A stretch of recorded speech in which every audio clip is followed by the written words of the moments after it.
Your blue chip station.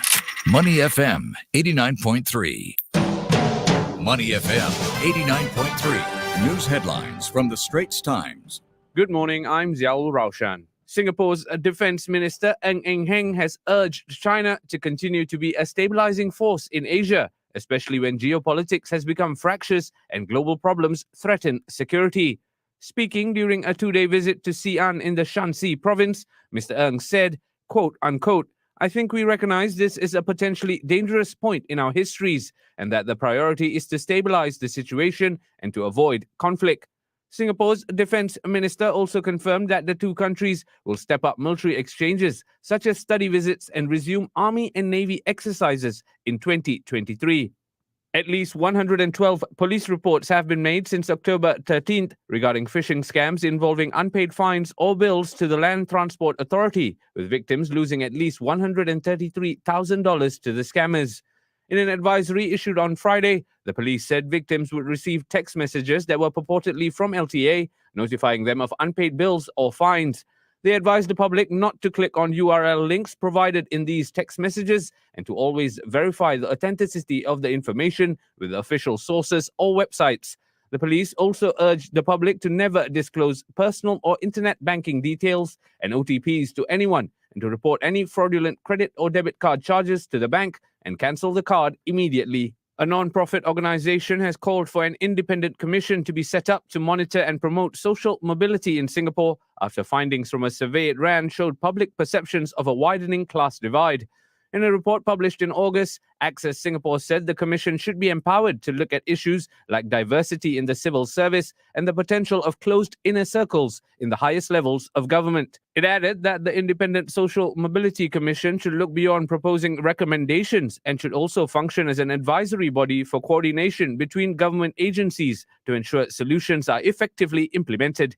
Following a two-year hiatus due to the COVID-19 pandemic, the Republic of Singapore Air Force and the Indian Air Force have resumed their joint military training in India.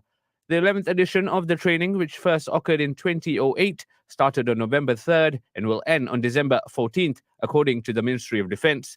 MINDEF added the training allows aircrew from both air forces to hone their operational skills through joint high-end training, such as air combat and mission-oriented training. All eyes will be across the border as Malaysians go to the polls today after 2 weeks of intense campaigning, where there is no certainty of a clear winner in the 15th general election.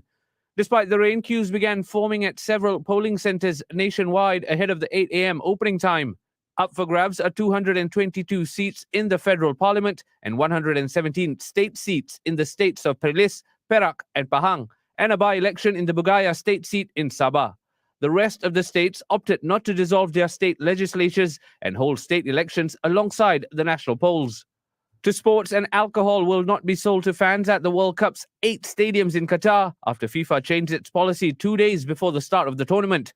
Alcohol was set to be served in select areas within stadiums, despite its sale being strictly controlled in the Muslim country. Those in corporate areas of stadiums at the tournament will still be able to purchase alcohol. Those were your news headlines from the Straits Times. This is Money FM 89.3, Singapore's most influential radio station. Time check on Money FM 89.3. The time now is 9:04. Weather. It looks like you're going to need your umbrellas today with thundery showers over many areas in the morning, temperatures ranging a high of 32 degrees and a low of 24 degrees. Traffic. And there's been an accident on the PIE towards Tuas at Bidok Reservoir entrance. An obstacle on Farrer Road towards Lornie after Holland Road. Farrer Road closed after Holland Road. There was an accident earlier on the S.League towards the CTE after the BKE entrance, avoid lane 2. And an obstacle was found on the MCE towards the AYE after Marina Coastal Drive entrance, avoid lane 5. Causeways. My word, it looks apocalyptic this morning, folks. The rain is belting down on the causeway, so be careful. Can barely see the cameras. 18 minutes into the Johor Bahru swamp, 13 minutes into the Singapore swamp, and at Tuas, it's 25 minutes and stormy into JB and 17 minutes into Singapore. I'm Neil Humphreys, and that's your traffic right here on MoneyFM 89.3. If you see anything on the roads that we might have missed, you can share it with us via SMS or WhatsApp at 8855-0893. But please send the message through only when you are safely parked. Helping you grow your money on Money FM 89.3. Money FM 89.3. Financial updates from the Business Times. I'm Chua Tian with some of the market stories that made the headlines this week. UK Finance Minister Jeremy Hunt has raised taxes on higher earners and energy companies as part of his new plan to shore up Britain's finances. In a bid to restore Britain's fiscal reputation after the chaos caused by former Prime Minister Liz Truss, Hunt outlined a budget programme to save £55 billion a year to fix the public finances. His budget involves freezing income tax allowances and lowering the threshold at which people start to pay the highest rate of income tax. Much of Hunt's budget had been widely expected, meaning markets offered a muted reaction. Meanwhile, the minister said the UK economy was already in a recession and set to shrink next year, with inflation forecast to average 9.1% this year and 7.4% in 2023. And Bank of Japan Governor Haruhiko Kuroda said on Friday that wages must rise by around 3% for inflation to sustainably hit the bank's 2% target. Commenting on core consumer inflation, which hit a 40-year high of 3.6% in October, Kuroda said the number was rising quite a bit, but will likely slow back below 2% in the next fiscal year as the impact of soaring fuel and raw material costs dissipates. In his semi-annual testimony to Parliament, the governor stressed that the central bank must focus on supporting growth with an ultra-loose policy until wages rise more, especially as uncertainty over Japan's economic outlook looms large. And finally, let's take a look at how the Singapore stock market ended the week. Singapore shares fell on Friday, tracking Wall Street declines as Federal Reserve officials remained hawkish on future interest rate hikes. The benchmark Straits Times Index fell 0.4% to 3,272 points. In the broader market, losers beat gainers 281 to 260 after 1.2 billion securities worth 1.2 billion Sing dollars changed hands. On the STI, Thai Beverage Public Company was the best performer, climbing 1.6%. Hong Kong Land was at the bottom of the table, shedding 5.3%. And that's your finance rep on Money FM 89.3. I'm Chua Tian Tian. Those were your financial updates from the Business Times. This is Money FM 89.3, Singapore's most influential radio station. Saturday morning, only on Money FM 89.3. Good morning and welcome to Money FM 89.3 Saturday mornings with me, Neil Humphreys, but not the other guy. The other guy is not with us today, Glenn Van Zutphen. Right now, he is landing in Chicago with his family. As you know, if you're a regular listener to the show, he's had a bereavement, and so he's gone back for his mother's funeral. And we wish the Van Zutphens all the best from everyone here at Money FM 89.3. Meanwhile, I've got a young Adonis Colossus sitting across from me.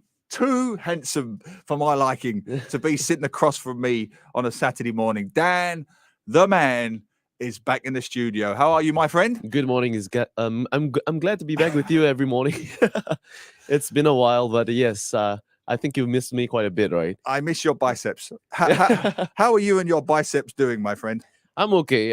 Saturday mornings, I'm starting to forget how difficult it is to wake up on a Saturday morning. Well, especially when it's raining, you just want to stay in bed. I will be asking you later how much you remember and how much you forget about this show. I've got a quiz for you, but I'll get to that later. We have a cracking show today for you. Steve, of course, coming in at 9:30 as usual with the International Film Review.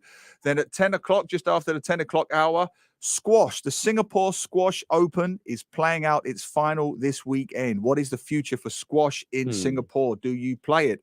Christmas, the holidays are coming. Universal Studios are joining us at 10:30 to talk about their new Christmas shows. And then after 11, World Cup. Yes or no, good or bad? Qatar 2022. Two sports journalists joining us from here and Canada to talk about Canada's chances in the World Cup. And then 11:30, the Great Eastern Women's Run is tomorrow. You do not want to miss this. Choo Ling Er is Singapore's fastest Iron woman athlete, Wow. and she's taking part, Dan, 4 months after giving birth. Oh my goodness. Right? Have you ever taken part in an Ironman before? What do you think? Don't try and insult me on a Saturday morning. I've taken part in a half marathon before. Oh, that's impressive. I've taken a full. Have you? Yes, I have. Already? Yeah. What was your time? It's about 4 hours, 4.5 hours. Yeah. Yeah, but that was back like almost 3 years ago when I was running for quite a bit because I used to run with my dad a lot Oh, over really? the weekends. Yeah. And that's why, I decided to try it out. And Yeah, very good, very good. You're going to trump me all morning, right? But speaking of 4 hours, that was how long I think I spent queuing for Harry Styles tickets 4 hours this week. Wow. No, it wasn't. But I was on the phone lines for ages trying to get tickets for my daughter Right. for Harry Styles. And then I got through. And by the time I got through, I was 2,900 something in the queue. And that was I think these scalpers, these touts, these hackers, they get in there. They I don't know how they do it. They work out their algorithms. So I get her this ticket, right? It costs me $288. ooh, And my daughter is, why didn't you get me Cat 1, category such a 1? bad father. Which was Why didn't you? $350. So, Dan, this is what you have to look forward to, okay? I spent $288 on a Harry Styles ticket, and the first response was, why didn't you get the 351? Because the scalpers got there first, all right? It wasn't my fault. Tickets are a disgrace. I have to say that. It the is, prices in this country. Have you seen how much the aftermarket prices are? Insane. Insane. And I don't want to start World War III on a Saturday morning again. Yeah. But someone put on my Facebook feed, they'd rather go to Wembley to watch Harry Styles for a fraction of the price Ooh, than see it here. right. You can see Harry Styles in the UK for £40, £50 Wow. easily. And with the exchange rate at the moment, Yeah. that's only $70, $80, maybe Yeah. even less. Maybe Yeah. even less. But here, I think the ticket prices started Mm. at just under $200. Mm. So I'd love to know your thoughts on Money FM 89.3 Facebook Live. Are ticket prices too expensive in Singapore? Mm. Answer is yes. Well, I can agree with that. I'm actually going for a concert in December as well, and I paid about $300 for that. And it's not even like the top tier seats. It's not all the way in front. It's seated all the way, I think, in the middle section. Right. And hopefully I get to see the artist sing. But yeah, so I think it's a bit too expensive in Singapore. Yeah. Yeah. Well, let us know what you think. Money FM 89.3. Ticket prices in Singapore. Are they too high? I understand the rental issues. Very expensive to host a venue, take a venue. I understand that. Do you think ticket prices are too high? Now, speaking of seats, Mm. you are in the seat of the main man, Yeah. Glenn Van Zutphen. And I'm going to decide now whether you deserve to be in that seat for Mr. Van Zutphen this week. I've put together, you don't know this. He doesn't know this, folks. If you're listening in the cars, if you're watching on Facebook Live, he has no idea about this. I've put together a quiz called How Much Do You Know About the Saturday Morning Show? Bring it. Dan the man. Now, don't get cocky because this is where I want it to be interactive. We have wonderful, Dan, loyal Facebook Live listeners. Okay? They listen every week. Guys, I need you now. It's a multiple choice quiz, and I want you to take on Dan the man. You just post your answers on Facebook Live. If you're listening in your cars and you're not driving and you have access to a mobile device, a phone, an iPad, whatever, log on Money FM 89.3 for the quiz. How much do you know about the Saturday morning show? Dan the man versus Money FM's loyal listeners. And I'm so hoping, Dan, that the loyal listeners beat you. Man, Elias, I know you're there. Rohit, I know you're there. I can see you guys on Facebook Live. Just type in the answer. It's multiple choice. Are you ready, Dan? Yes, I know enough. Let's see if you're ready to take Mr. Van Zutphen. Of course. How much do you know about the Saturday morning show? Let's go. Question number 1. Easy one. Who does the time checks? Is it A, Neil? Is it B, Glenn? Is it C, Raushan, the newsreader? Or is it D, Nora, the explorer? Okay, now, one more time. I want our Facebook listeners to get involved. Type in your answers. Who does the time checks? Is it A, Neil, speaking about himself in the third person, B, Glenn, C, Raushan, the newsreader, or D, Nora, the explorer? I'm pretty sure it's Glenn himself. Final answer? Yep. It is correct. It's All B. right. And Aloysius already beat you. Rohit already dragged beat it out. you. You I dragged know, it I want out them on to beat purpose. you. I'm going to give that one to the listeners. Okay, Go on, beat him, okay. beat him. So I think that's listeners 1, Dan the man nil. Okay. Neil. Right, number 2. Neil, that's me again. Okay. Neil does the traffic report in a slightly over-the-top animated I can style. agree with that. He often says the same soundbite most weeks. Oh, man. Now, my listeners will know this. Is it A, use your signal to change lanes for goodness sake? Whoa. Is it B, the causeway traffic is the end of the world as we know it? C, keep your eyes on the road and your ears with us on Money FM? Or D, your kid is supposed to be wearing a seat belt. It's the law. All right, what does Neil say most weeks? One more time. A, use your signal to change lanes for goodness sake. B, the causeway traffic is the end of the world as we know it. C, keep your eyes on the road and your ears with us on Money FM. Or D, your kid is supposed to be wearing a seatbelt. It's the law. I've already got correct answers on Facebook Live. Eyes on the road, ears with us on Money FM 89.3. Yeah, don't steal it. Come on, man. Don't. I do it a lot better than you. You've got a much sexier, deeper voice than me. We know that. Don't try and rain on my parade. All right? I might confiscate a point there for your... I don't even have a point to for your begin holy with. ego. Right, very good. Yes, 2 out of 2. Okay. But I'm still putting our listeners ahead. Come on, Okay. get on Facebook Live. Beat him. 2-0, Number 2-0. three.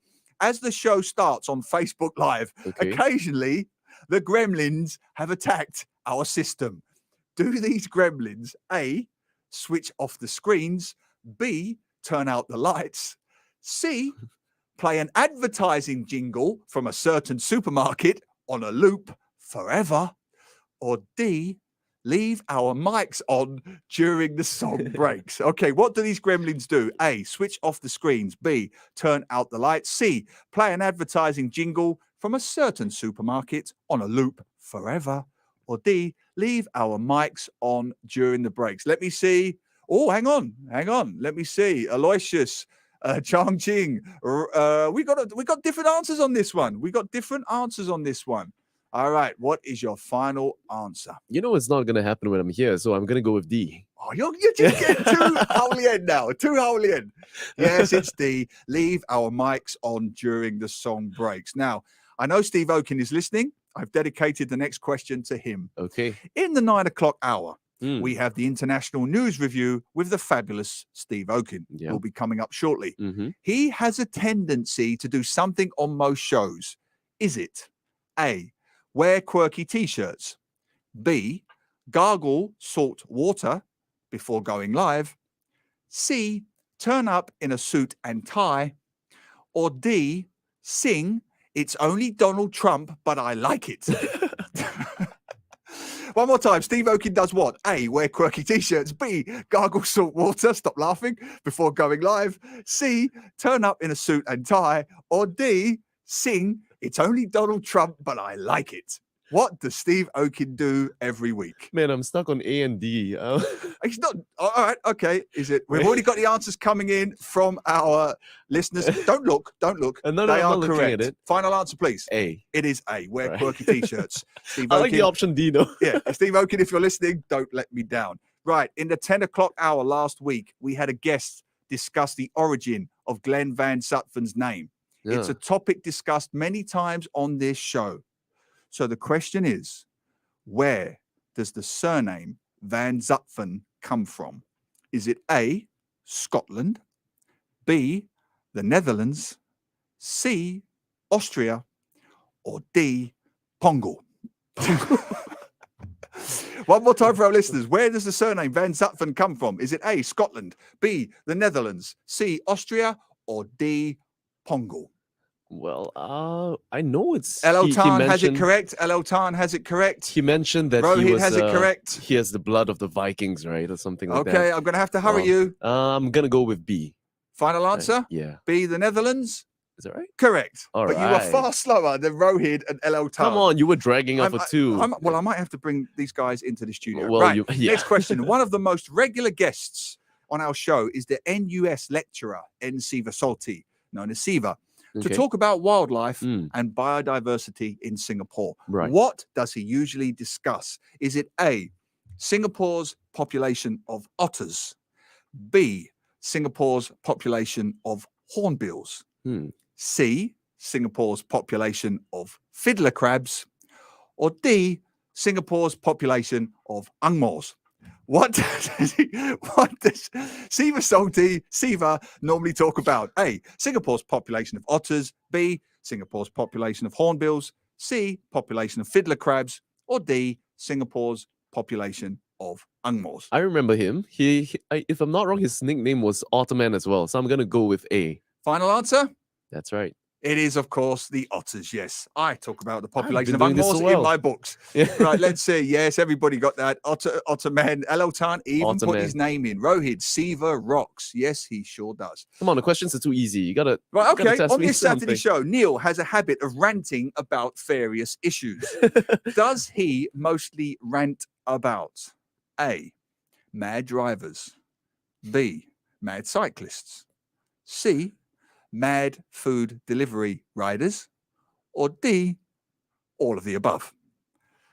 Neil has a habit of ranting about various issues. Does he mostly rant about A, mad drivers, B, mad cyclists, C, mad food delivery riders, and D, all of the above? Let's see what our listeners and viewers have come up with. Well, Neil is usually a very cranky man in the morning, so Thank I'm you. gonna go all of the above. Yeah, I'm slightly insulted by that because I don't know whether to be You brought this upon yeah, I yourself. know, complimented or insulted, because Elias got it correct, El Tan got it correct, Rohid also got it correct. I think yes, all of the above. Right, Yeah. final question.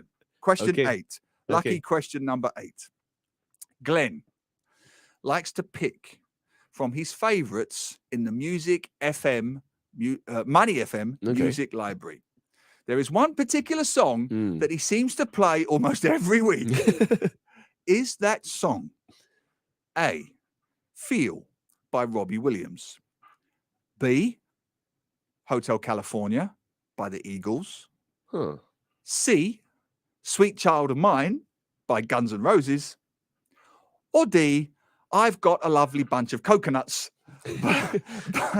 by Merv Griffin? Is that actually? It's a Is real that- song, of course. Oh, I I've thought- got a lovely bunch of coconuts. Right, one more time. Glenn has a favourite song that he plays. Stop laughing. On the Money FM Music Library every week. Is that song A, Feel by Robbie Williams? I want to know if our listeners get this. This is a tough one. A, Feel by Robbie Williams. B, Hotel California by the Eagles. C, Sweet Child of Mine by Guns N' Roses. Or D, I've Got a Lovely Bunch of Coconuts by Merv Griffin. Now, let me just check. I want to pause Right. here. I want to see. Yeah. El Tan has it correct. Well done, El Tan. This is a tough question. Anybody else posting? Let me just refresh my page. El Tan has it correct. All right, Dan, this is the final question. Aloysius thinks B, so we have a little bit of disagreement here. Rohit Okay. says A. El Tan also says Virtual Reality by Jamiroquai. El Tan, I It's love not a- you. Let me tell you why. You won't believe this, El Tan. We replaced the song that was in the system, which was Virtual Reality. Virtual El insanity. Tan, you do Right. not unbelievable. El Tan, you have made my day. Right, final answer is I like to make this fun, so let's go with D. Glenn I'm- loves his coconuts. I've Got a Lovely Bunch of Coconuts by Merv Griffin. Sadly, Dan, you've got that wrong. We, Oh, we no. do not have I've Got a Lovely Bunch of Coconuts in our library. Let me Okay. see who got it right. Rohid got it right. Mm-hmm. El Tan got it right. Aloysius went with B. Not quite. The correct answer is A, Feel was close. by Robbie Feel. Williams. That's But a I'm great going to song, though. congratulate you, Dan. I Uh-huh. think you do know the show. You Yeah. are worthy of sitting in the big man's chair. How do you feel? I feel great, man. I mean, I'm not even surprised. What? Oh, your ego today. Can you fit your head in the room? All right. Well, in tribute to Dan the Man's success and a little tribute to the Van Zutphen family Yep. going through a difficult time this weekend, here is Feel by Robbie Williams for the Van Zutphens. Saturday morning, only on Money FM 89.3.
And how are we doing on the traffic this morning? There's still that accident on the PIE towards Twas at the Bedok Reservoir entrance, so be careful there, folks. There's roadworks on Sin Min Avenue towards Bishan Street 22. Be careful there. And there's another vehicle breakdown on the PIE towards Changi Airport after Bukit Batok East Avenue 3. Avoid lane 3. And there's heavy traffic now building on the CTE towards the AYE at PIE Changi exit. There's rain, folks. There is rain everywhere, so drive carefully, particularly at the causeways. No traffic, surprisingly, Dan, because there's too much rain. 14 minutes into JB, 13 into Singapore at Woodlands, and Twas. 18 minutes into Singapore and 18 minutes into JB. So drive carefully, drive safely, eyes on the road, ears with us on Money FM 89.3. That was your traffic. If you see anything on the roads that we might have missed, you can share it with us via SMS or WhatsApp at 8855-0893. But please send the message through only when you are safely parked. This Ucast is brought to you by Singapore International Energy Week and Money FM 89.3 in partnership with ExxonMobil. SIU is an annual platform for energy professionals, policymakers, and commentators to share best practices and solutions within the global energy space. The move to a lower emission future requires multiple solutions that can be implemented at scale to address some of the highest emitting sectors of the economy. And this is where ExxonMobil says it's focused. To discuss this and the region's low carbon energy transition, we're joined now by Geraldine Chin, Chairman and Managing Director of ExxonMobil Asia Pacific. In your view, how can Asia pave its way towards its low carbon energy transition by 2050? I see there are three key areas that are needed. Firstly, continued investment in research and innovation. There are plenty of great ideas for low emissions technologies, but we've got to get them from the lab bench to demonstration pilot plants and scaled up to commercial production. The second is sound government policies that can accelerate the deployment of low emissions technologies. The third is international cooperation. The scale of the challenge to reach net zero is so huge that we really need to collaborate between governments and companies together with citizens, because a lot of the energy demand is driven by choices that people make, you and I make every day. How is ExxonMobil helping to shape a resilient and sustainable energy future? Well, if I could summarize it in one sentence, it would be, we are committed to reducing our own emissions and to help others reduce theirs. So if I think about it in different time frames, we've been working on energy efficiency for many years, and it is the first and the easiest step to reduce one's carbon footprint. So we've been very fortunate and very proud of the fact that quite a number of our projects here in our Singapore Integrated Refining and Petrochemical Complex to have been awarded the National Partnership Awards in Singapore. The next step that we can take in creating this resilient future is to offer our customers, help our customers reduce their carbon footprint. Thank you so much for taking the time to speak with us today. We've been speaking with Geraldine Chin, Chairman and Managing Director, ExxonMobil Asia Pacific, as part of a special series of Sucasts brought to you by Singapore International Energy Week and Money FM 89.3 in partnership with ExxonMobil. Saturday morning, only on Money FM 89.3. International News Review. And welcome back to Money FM 89.3. And it's my honor to bring up the man himself, Mr. Steve Okun, from parts unknown. Hello, Steve. Where are you today? Greetings from Los Angeles. It's, Wow. And I hope my shirt is quirky enough for the listeners today.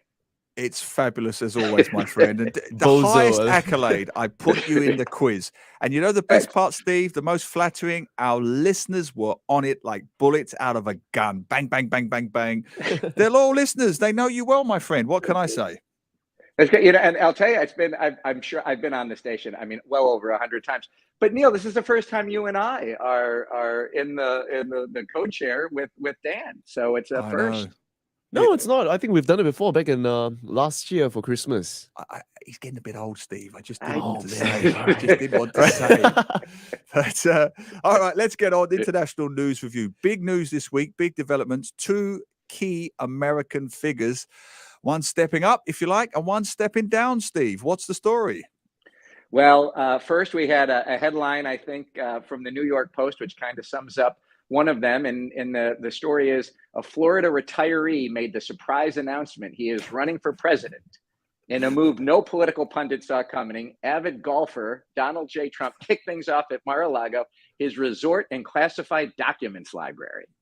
So fantastic. One that is very Neil Humphreys-esque. So you have a kindred spirit at the New York Post. But what's most significant about that is that the New York Post, owned by Rupert Murdoch, it was Fox and Murdoch that pushed Donald Trump, supported Donald Trump, and now they've turned on him. And so while Trump is in the race and he's clearly the Republican frontrunner right now, this is not going to be anything like 2016 or even 2020. No, I mean, some of the front runners appear to be Mike Pence, former New Jersey Governor Chris Christie, Mike Pompeo, and of course, the flavor of the month appears to be Florida Governor Ron DeSantis. I mean, what is your take on the runners and riders, Steve, and where does Trump fit into that? Well, again, I mean, the issue is that first of all, he's goes into this very weekend off of the midterms. There was an analysis done, and the Trump preferred candidates underperformed other Republican candidates by 5 percentage points. So having Donald Trump was an anchor if you were in if you were in the election in the midterms. He wasn't like that before. So he's very much wounded. However, in a crowded Republican primary, Donald Trump is still going to keep 30 to 35% of that MAGA crowd, the Trump base. And if 8, 10, a dozen or more Republicans get in and they split up the rest, Donald Trump can still win. So you have to take him very seriously. You still have to think of him as the front runner, but very weakened. If it were a one-on-one, if it were DeSantis versus Trump, I'd bet on DeSantis, but it's not going to be a one-on-one. It's going to be a one-on a lot, and that's to Trump's advantage. And I've been reading a lot this week, Steve, about DeSantis. Some people are concerned about him as well. I mean, I've read reports saying his policies are not that different to Trump. He's just not Trump. I mean, he's still very right wing. He's, pro-life, lots of other issues. We know with the midterm results, there was a huge pushback towards pro-abortion and other women's issues. How does that play out for the Republican base? Will traditional MAGA votes just go to DeSantis? Well, it depends if Trump is in or not. Right? Governor DeSantis is very conservative.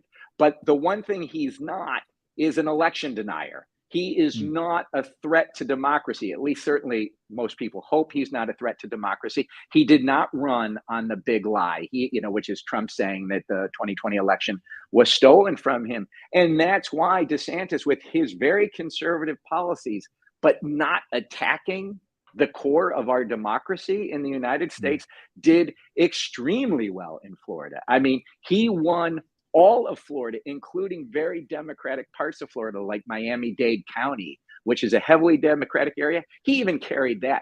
So he is a very strong contender, but he still has to go through Donald Trump, and he's not Trump. So we're going to have to really watch this play out. It's why Trump's already attacking him, because he knows that he has to take him down, and it will get very ugly if DeSantis does get in the race. It'll get very ugly no matter who's in the race, of course, but very, very ugly if DeSantis gets in.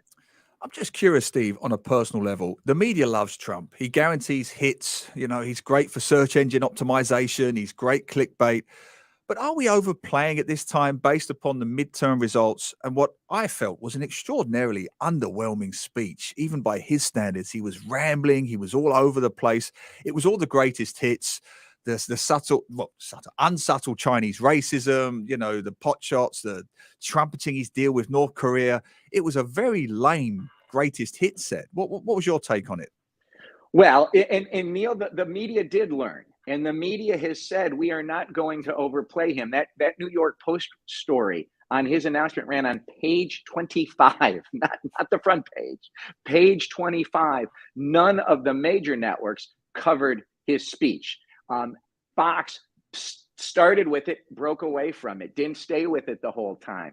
So he's not getting that media coverage that he did before. The new head of CNN said, you know what? We're not going to put him on just to get ratings and get eyeballs. He's going to have to be taken much more seriously. We gave him too much credit last time, more than he deserved. You can't cover everything. If he says, if there's a lie, it used to be, well, he says one thing and then we get somebody else to say the other. If he lies, we don't put it on, and we shouldn't put it on. So I think the media has learned its lesson that if it's news, you put it on, but if it's a lie, you don't publicize it. And that's why he's not going to get the ratings this time around until he wins the Republican nomination. Then, of course, he would. And what happens with Asia? I mean, what does Trump's potential standing and potential nomination mean for Asia?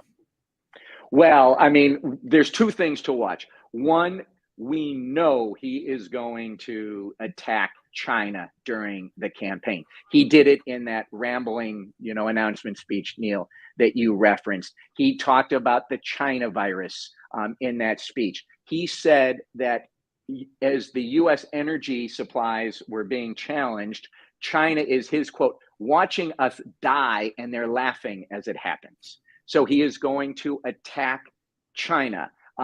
He also accused China of playing a very active role in the 2020 election, implying that they stole it from him to favor Biden. And so he's going to continue to do that.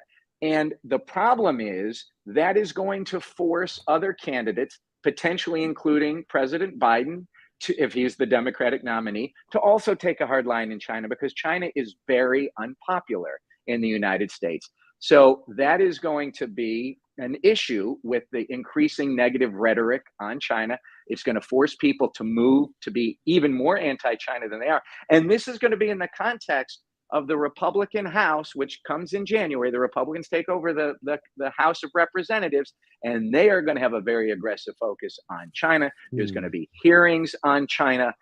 They're going to look at not only Hunter Biden and his ties to China and try and taint the president with that, but they're going to look at TikTok as a national security threat.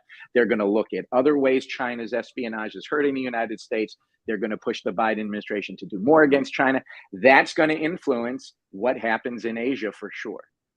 Well, speaking of anti-China rhetoric, U.S. House of Representatives Speaker Nancy Pelosi, who wasn't that popular in China recently with her comments about Taiwan, stepping down, Steve. What does that mean?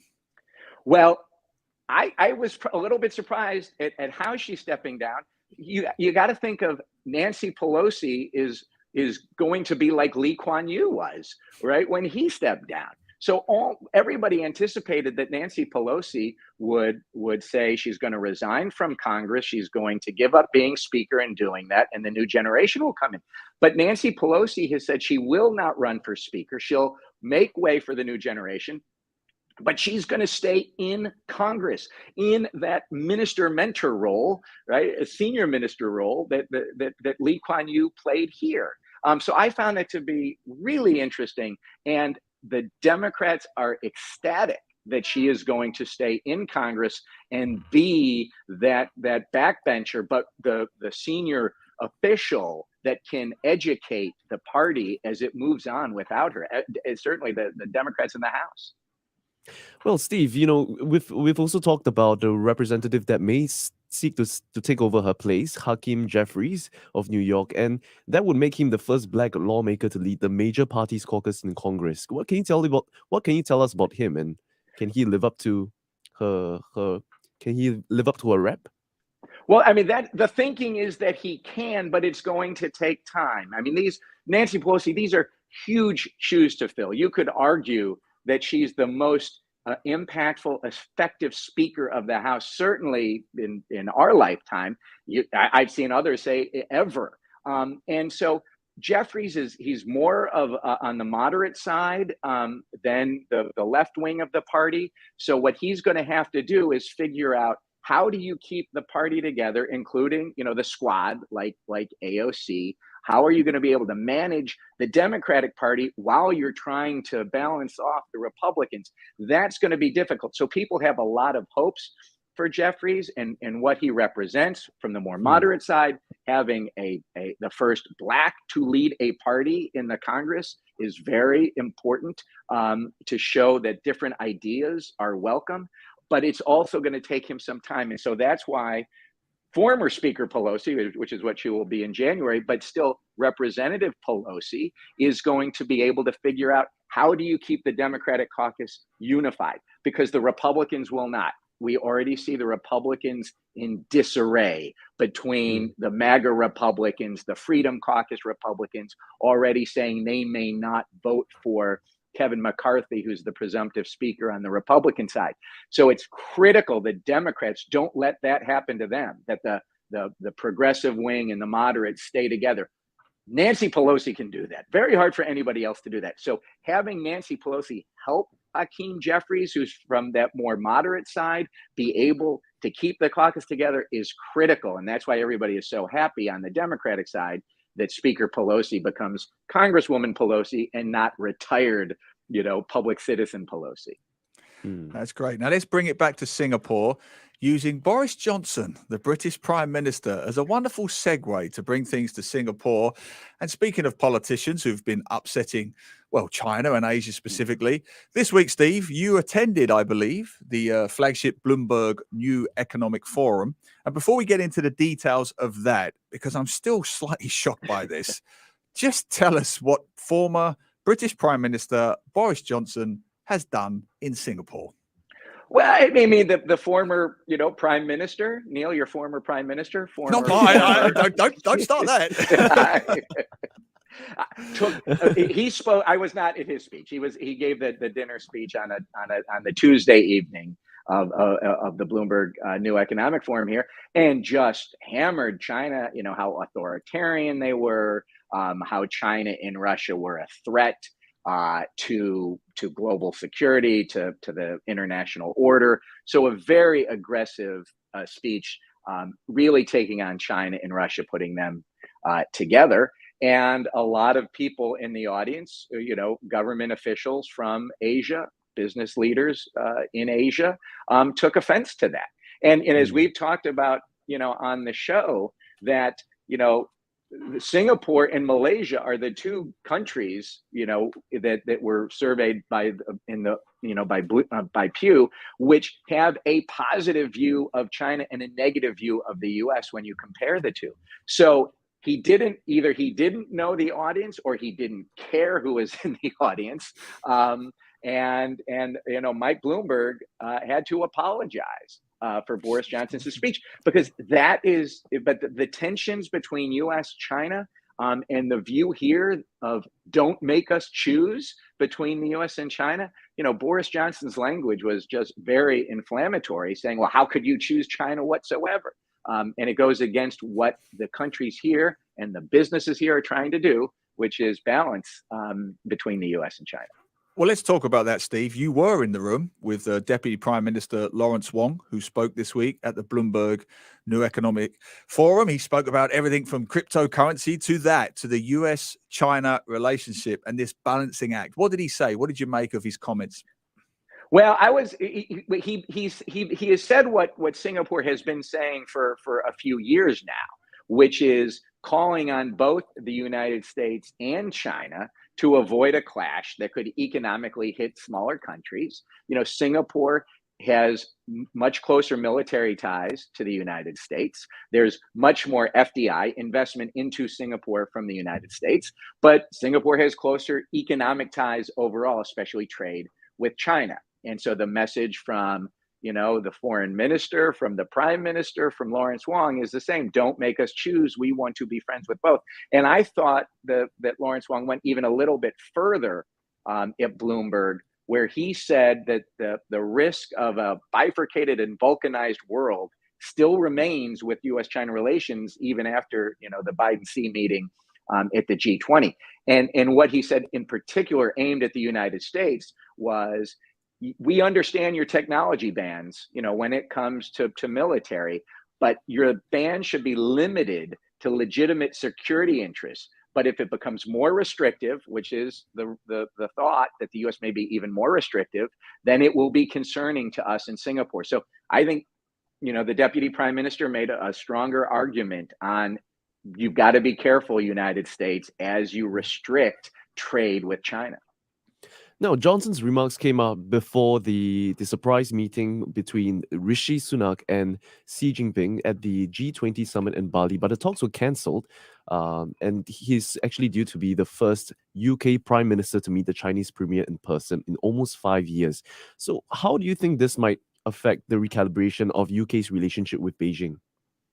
Well, I mean, I don't know how much that Boris Johnson carries a lot of weight speaking for the British government now, and we'll talk about this later. I mean, Xi Jinping has a pretty muscular foreign diplomacy. They have wolf warrior diplomacy. He can be very aggressive, so you don't know when somebody's going to get frozen out or not. Well, look, the United States is not going to get frozen out from China, and certainly not for long. These are the two powers that have to meet. But you can certainly see China freezing people out when they are upset with them over something else. I don't know if this is going to rise to the level of, when Australia called for, the investigation into the origins of the coronavirus, and China just stopped trade with Australia when it came to imports of wine and things like that. I don't know if we'll get that bad, but you'll certainly see messages get sent by Xi Jinping. Right. Well, speaking of messages, you were in the room again. You've been so busy this week, Steve. Meeting up with United States Trade Representative Catherine Tai. She was in Singapore this week. She met with the DPM. She met with Lawrence Wong, Minister for Foreign Affairs, Vivian Balakrishnan, Minister for Trade and Industry, Gan Kim Yong, and more importantly, perhaps she met with you. So what were some of the things discussed in the trade talks between Singapore and the US? Well, she met with representatives of the American business community and headlined by the U.S. Chamber of Commerce, and I was kind of the kickoff questioner for the region, being the chair of the AmChams of Asia Pacific. And look, the meetings were, about how the United States is engaged with Asia, re-engaging with Asia at the highest levels. The Trump administration did not really focus on ASEAN, certainly not at the presidential and vice presidential levels. It didn't have trade talks with the region. And this is something that the Biden administration has very much changed. And so she was here as part of that Biden approach to Asia, the Biden approach to ASEAN in particular, and trying to bring together the U.S. vision for the first step in that re-engagement, and that's through the Indo-Pacific Economic Framework. And so that's the administration's number one priority. It's something that they're pushing very hard on. It's certainly something that we talked extensively about as the U.S. business community, headquartered here with her. Fascinating. And it just ties us in nicely with, I wouldn't say it was a light-hearted story to finish on, because I do happen to believe it has serious consequences, but Leakgate, as I'm calling it, if no one else is calling it. Of course, this was the discussion at the G20 that was overheard and recorded between Chinese President Xi Jinping and, I say discussion, it was a scolding, Dan. I mean, he basically scolded the Canadian Prime Minister, Justin Trudeau. It was a real dressing down, an embarrassing dressing down. Steve, as someone who's worked in government, you worked for the Clinton administration. Broadly speaking, I'm just curious to know, at a diplomatic level, is this a big deal first, or is it a storm in a teacup? I think it's a big deal. And you have to understand the context of Canada, Chinese relations, which have really taken a hit. And it kind of goes back to 2018, when the Canadians arrested a senior executive of Huawei at the request of the US when she was transiting Canada because of violations of US law from Huawei. And that led to basically a hostage taking by China. So the Canadians put the Huawei official under house arrest. The Chinese then arrested 2 Canadian citizens, saying that they were involved in espionage. And it was only after the crisis was averted in the United States and a settlement was made that the Canadians were released by the Chinese. So holding these Canadian citizens has really had a huge impact on Canada-China relations. So now you had, so this is another one where Xi Jinping did not officially meet with Trudeau in Canada. This was not an official bilateral meeting, but Trudeau kind of took him off to the side and said, we've got some issues we need to address, one of which is Chinese interference in Canadian elections, and that China pushing certain candidates in a Canadian election, having that type of interference. So they have that discussion. Trudeau then that then goes to the Canadian media, and Xi Jinping was not very happy about that. And the question, Neil, is when Xi Jinping pulls Trudeau to the side, he says we have to have sincere communications with a mutually respectful attitude. Otherwise, it's hard to say what the result might be. Mm. It was like, is that a threat? And that's the debate that's going on. Did Xi Jinping threaten Canada and threaten Trudeau by saying that, or did he not really? And this was just his disappointment in this discussion getting leaked. But it clearly shows a very muscular approach to foreign policy by China. It clearly shows, in a way, certainly the disdain that Xi Jinping certainly had for Trudeau. And this was not diplomacy as usual. No, and it's just a sign, I think, of where we're heading. Yeah. And we have been guilty of that on this show a few times. Live mics. Always remember the mics are on. We fell for that a few Hot times. seat. All right, Steve, we'll wrap it up. A couple of things. Tell us about the T-shirt. I love it. And what's going on in Los Angeles? Well, no, so you know what? This is a T-shirt. I'm here for Thanksgiving, and Bennett thought this would be a perfect Money FM T-shirt. So your former intern, Bennett Okun, got the T-shirt, said he thought this would be perfect for the show. So I'm wearing it. And so, it's Thanksgiving time. But the number one story here, you could not see anything about Donald Trump, not see anything about Nancy Pelosi, not see anything about what the U.S. is doing in Asia. It's that you can't get Taylor Swift tickets. The internet crashed when her tickets went on sale. And there's allegations of, monopolistic practices by Ticketmaster. AOC is tweeting about it. They're threatening congressional hearings. So the Swifties have taken over the news in the United States. Everything we've talked about is nothing compared to Taylor Swift and her concert. He just downplayed you. Yeah, I'm with the Swifties. I'm this close, guys, to sending an email to Lawrence Wong about Harry Styles. So I'm with the Swifties on this. Steve, thanks as always. Lovely T-shirt. All the best to you, Bennett, and all the Okun families. And have a wonderful Thanksgiving together. Thank you, Steve. And happy Thanksgiving to all the American listeners. Thanks, guys. Thanks, Steve. Take it easy, my friend. Great stuff there from Steve. Great insight from Steve, as always.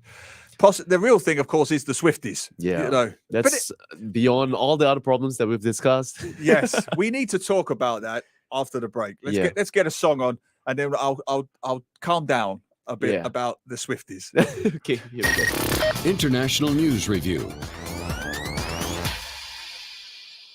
Saturday morning, only on Money FM 89.3. It's the weekend. Time to play with Money FM 89.3.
news headlines from the Straits Times. Good morning, I'm Ziaul Raushan. The risks to development have never been greater in the past 40 years, but the conviction in developing shared opportunities through international collaboration has never been weaker. This, according to Senior Minister Dharman Shanmugaratnam. Speaking at the annual Chaisin Summit on Friday, he added that the world is in for a prolonged period of difficulty, fragmentation, and vulnerability, and there is a need not just to avoid the worst, but also to rebuild optimism. Minister Dharman added that with the ongoing war in Ukraine, collective action and solutions are needed to protect countries from the worst effects of inflation and recession and to build a new phase of growth that is inclusive and sustainable. He called for more multilateral cooperation to solve economic, environmental, and geopolitical problems. Singapore's Defence Minister Ng Heng has urged China to continue to be a stabilizing force in Asia, especially when geopolitics has become fractious and global problems threaten security. Speaking during a two-day visit to Xi'an in the Shanxi province, Mr. Ng said, quote, unquote, I think we recognize this is a potentially dangerous point in our histories and that the priority is to stabilize the situation and to avoid conflict. Singapore's defense minister also confirmed that the two countries will step up military exchanges, such as study visits, and resume army and navy exercises in 2023. At least 112 police reports have been made since October 13th regarding phishing scams involving unpaid fines or bills to the Land Transport Authority, with victims losing at least $133,000 to the scammers. In an advisory issued on Friday, the police said victims would receive text messages that were purportedly from LTA, notifying them of unpaid bills or fines. They advised the public not to click on URL links provided in these text messages and to always verify the authenticity of the information with official sources or websites. The police also urged the public to never disclose personal or internet banking details and OTPs to anyone and to report any fraudulent credit or debit card charges to the bank and cancel the card immediately. All eyes will be across the border as Malaysians go to the polls today after 2 weeks of intense campaigning, where there is no certainty of a clear winner in the 15th general election.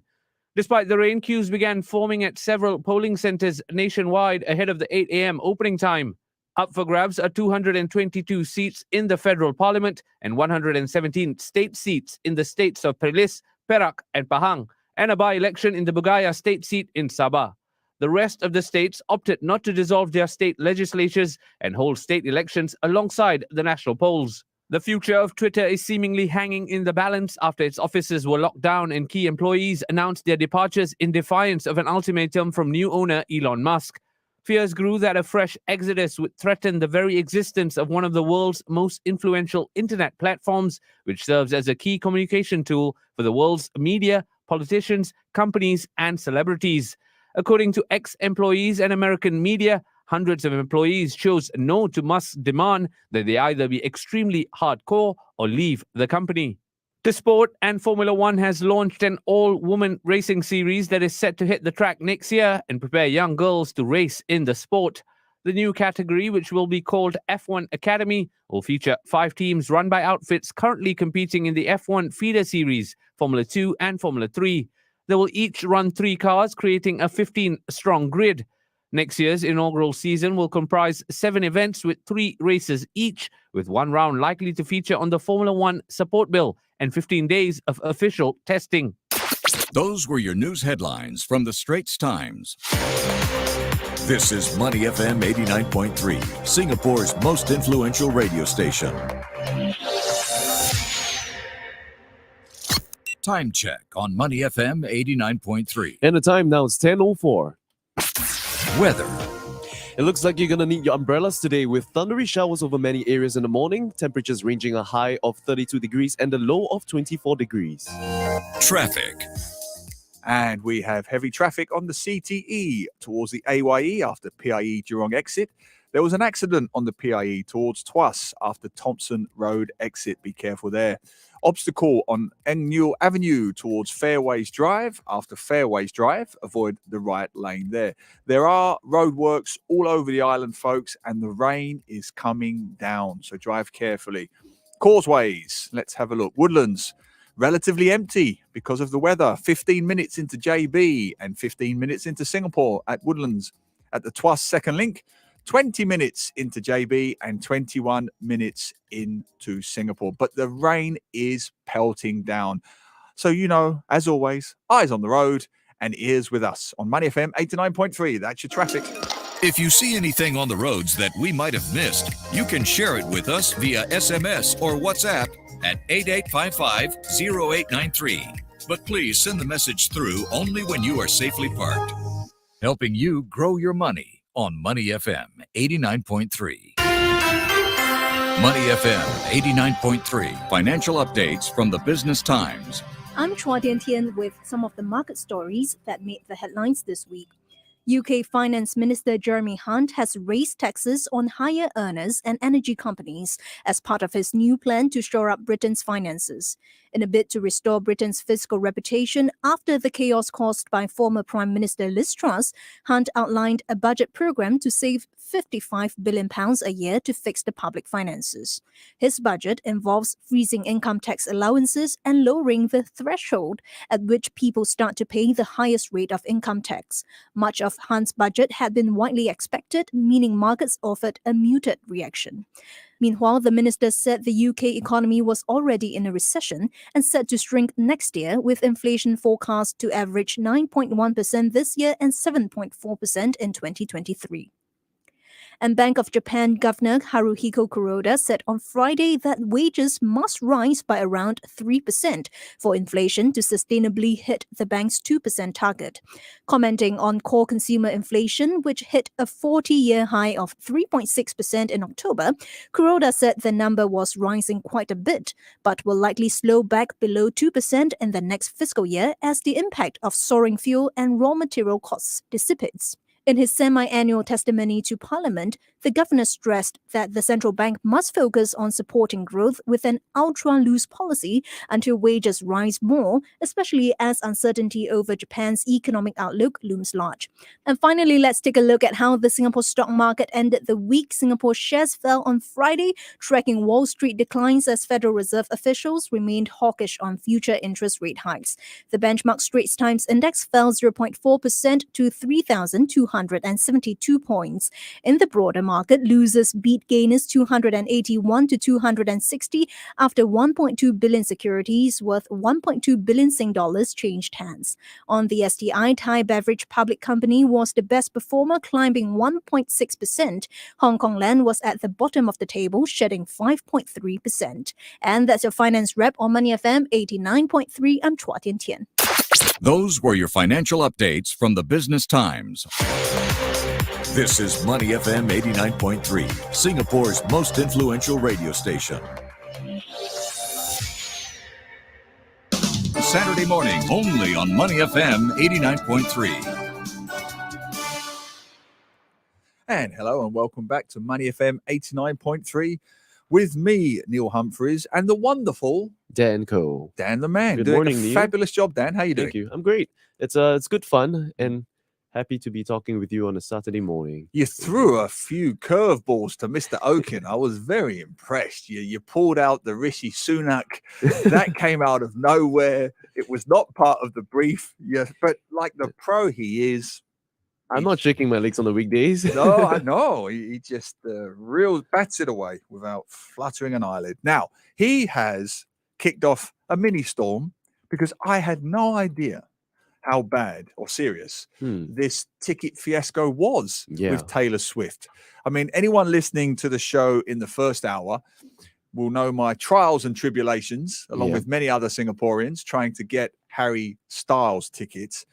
Well, the Taylor Swift situation is a whole different stratosphere. In the US Congress is going to hold a hearing on Ticketmaster. Wow. Because the problems with the Taylor Swift ticket sales are so bad that people have had enough. I mean, some of the figures are insane, right, Dan? Yeah, I mean, currently we're looking at 3.5 billion ticket requests. That's Billion, not million. Billion. Billion. Yeah, I'm not even kidding. From Wait. fans. Billion. Yeah. From fans, bots, and scalpers. Wow. A billion. This is around the world, obviously. Yeah, and that's not just the crazy part. I mean, tickets were going as high as $38,000. Yeah, the pre-sale round on Tuesday, the sites went down. They waited Yeah. for hours. More than 2 million tickets were sold. And the big issue that they want to discuss in Congress is the Right. hidden fees. Now, Yeah. I bought the Harry Styles ticket this week. Hmm. And yes, it was from, I think it was from Ticketmaster. Okay. Now, I had to log in. Maybe it's my fault. I'm ignorant, silly old uncle, daddy, whatever. I get my ticket. Then I have to become a member of, I think it was Ticketmaster. Okay. And so I'm logging on in real time, putting in a password and everything. So I do that. And then I paid a fee on top of the $288 for the ticket. I think the fee was around, I'm going to say $4. I could be wrong. Okay. But it's about But four. that wasn't explicitly Not that I saw, mentioned, about right? $4 for the ticket. Okay. Now, I am buying this ticket. Yeah. I'm not speaking to anybody, and I'm downloading the the ticket stub, the ticket sheet. I'm not having them mailed to me. I'm not collecting them. It's just the print at home thing. Yeah. So I'm using my paper, my ink, my printer. What am I paying $4 for? Yeah. It's a lot of money. And That's everything's gone every single online. Yeah. ticket, right? Yeah. It's an e-ticket anyways. You don't even have to. Correct. Yeah. So yeah, it's the hidden fees that catches us off guard at the end of I it. think there is a case here that Yeah. who predominantly buys the Taylor Swift tickets? It's the Swifties, right? Mhm. And who buys the Harry Styles tickets? It's people like my daughter, who incidentally cried. She'll hate me for saying this, but she cried when she found out he was coming to Singapore. But that just shows the joy, the real Yeah. joy. And I feel that these young people, young adults, teenagers, and of course their parents, who are Uh-huh. often buying the darn tickets, like I was, they're getting ripped off Yeah. because you're almost exploiting their fandom. Yeah. Because, their zealous, healthy fandom. They know a Swiftie, a Harry Styles fan, How much? they'll pay. Yeah. They'll pay for it. $500, Yeah. $1,000, they'll pay. And You it's exploited. Like it was heartbreaking. Yeah. Glenn's wonderful daughter, Kate, she said, I'll get a part-time job. My daughter said, Wow. I'll get a part-time job. I'll do this. I'll do that. I'll do whatever it takes. At And we any can't be price. these- Yeah. I nearly said a naughty word there.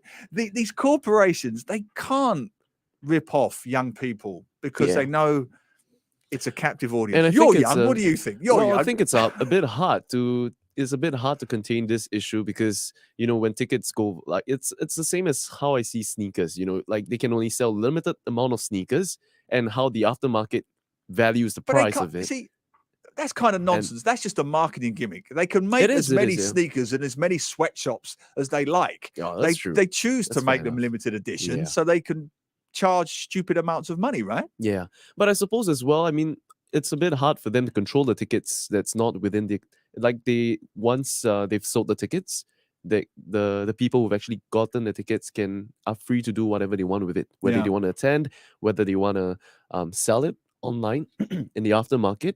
So I think it's a bit hard on their end to, unless it goes through more verification processes, like you got to insert your ID and your information that you can't be passed around to Yeah. people. So at least each ticket is tagged to a person, and that way it can be sold to the aftermarket. Yeah. That's what I thought. Yeah. I think I'm just jealous. I mean, I've done ticketed events for Mm. myself, for book events, and they were free. And Yeah. we still didn't fill the room, and Not 3.8 billion though. and the tickets were free, and I couldn't fill the room for one of my I'll be there. illuminating book talks. I'll be there. But look, comments are coming in. Aloysius, thank you, Aloysius. My daughter, says Aloysius, bought a ticket for a concert a few months ago.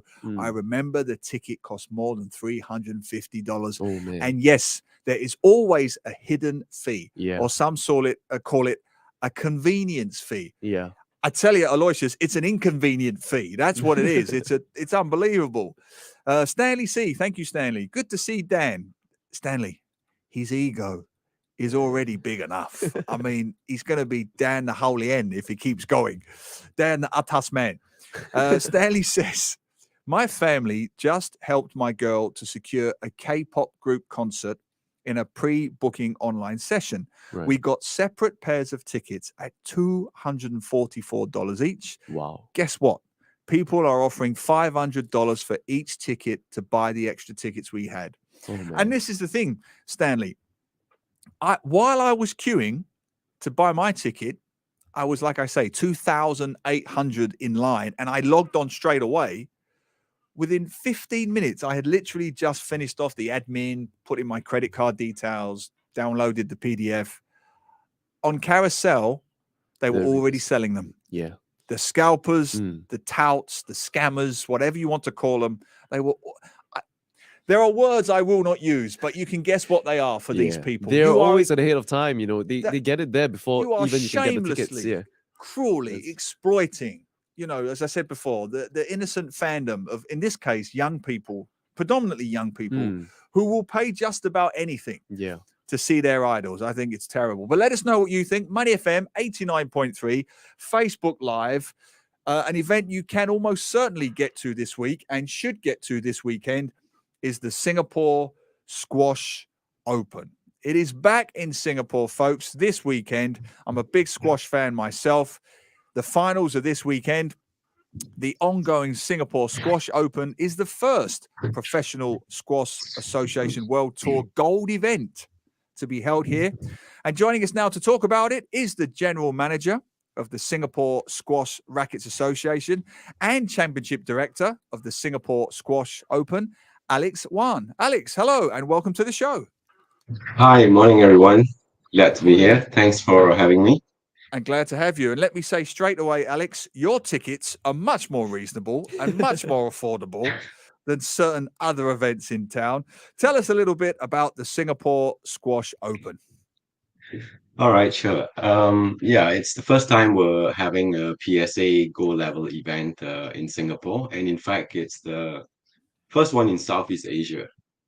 So we've got many of the world's top 20 players down here this week, and it's been a huge success so far. Fantastic. And just to give the basic details before we get into it, where is it going on? I believe the finals are this weekend, right? And some tickets are still available.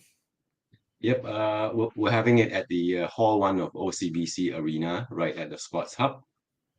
We've had our matches here since Tuesday, but on Tuesday we also had some matches at the Kallang Squash Center. And this is not a small event, is it? I mean, Alex, I'm looking at it here. It's a $220,000 US event, Wow. 300 plus thousand in Singapore. You've got some of the world's best players here. Tell us about some of the players you've had and still have at the tournament this week. Of course, we have a very strong men's draw. We had the world number 2 Paul Cole, Mustafa Asal, the number 3 Diego Elias, and Muhammad El Shawagi. And the ladies, we have Amanda Sobey, the world number 4, and Joelle King, the world number 5. Norel Taib, the world number 6, who's recently come back to play on tour after giving birth to her daughter less than a year. And England's Sarah Jane Perry. Yeah. Wonderful, wonderful.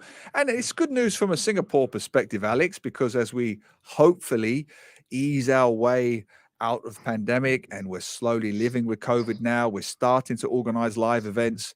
I mean, this is the biggest squash event Singapore has had, which is terrific. How did you get this event here, Alex? How did you convince these guys to bring it to Singapore and not go to any number of other countries in the region? I've actually been involved in the squash world tour media for quite a number of years, about 20 years. I've been working together with them, and I moved to Singapore about 10 years ago, and I've been helping them with the local squash scene. And in July last year, I started working for the Singapore Squash Racquets Association, and I started talking to the Professional Squash Association on this possibility, and of course they were very open and happy about it because they are always looking to expand to more nations in Asia, and hopefully we actually inked a 3-year deal now, so it's going to be running for 3 years straight. In fact, this is a delayed edition, like you mentioned, as we come to the end of the pandemic. We were meant to have this in November last year, but unfortunately we weren't able to. And hopefully next year we might be able to push it up to a platinum event, which is the highest tier of on the professional squash tour. What does that mean? Difference between gold and platinum? gold and platinum, the big difference would be the prize money, but it would also mean the number of players in the draw would be double. At the moment, we have a 24-player draw, so it bumps up to 48. I see. All right, why don't let's just take it back to Singapore, right? And how do you what can you tell us about the current squash scene in Singapore, and how has it evolved over the years? I mean, what's the demand been like? Squash in Singapore was very, very popular back in the 80s. I'm sure you've heard Yeah. names like Zainal Abidin and Peter Of Hill. course. And of course, like any sport, it kind of takes a dip and comes up again. And so it took a dive in the mid-90s. And what we're seeing now is the take-up of the sport is very high again. And I see. unfortunately, many of our public courts have been taken back or converted into something else. So at the moment, we have a huge shortage of public courts in Singapore. We have 26 courts at the moment, public courts, and I'm not sure if you know, but Kallang Squash Centre is slated for demolition at the end of Oh next no. year. Right. And Kallang is the only tournament grade facility we have in Singapore. So if that does go through without a replacement, we're down to like only 19 courts, and which is going to be a big dent for us in terms of our development, because we really see the numbers coming up again, and I Yeah. think my team and I, we are pleasantly surprised by the turnout at this event. Right. While you say it's not as exorbitant as some of the concert tickets, but I don't. It is still very rare for squash events to be ticketed. So, but we're just pleasantly surprised by the turnout, and the willingness of people to actually spend money to watch squash, which is really, really encouraging for us. But then, how are you planning to meet this demand? Because you mentioned that there's the surge in the people taking up squash, right?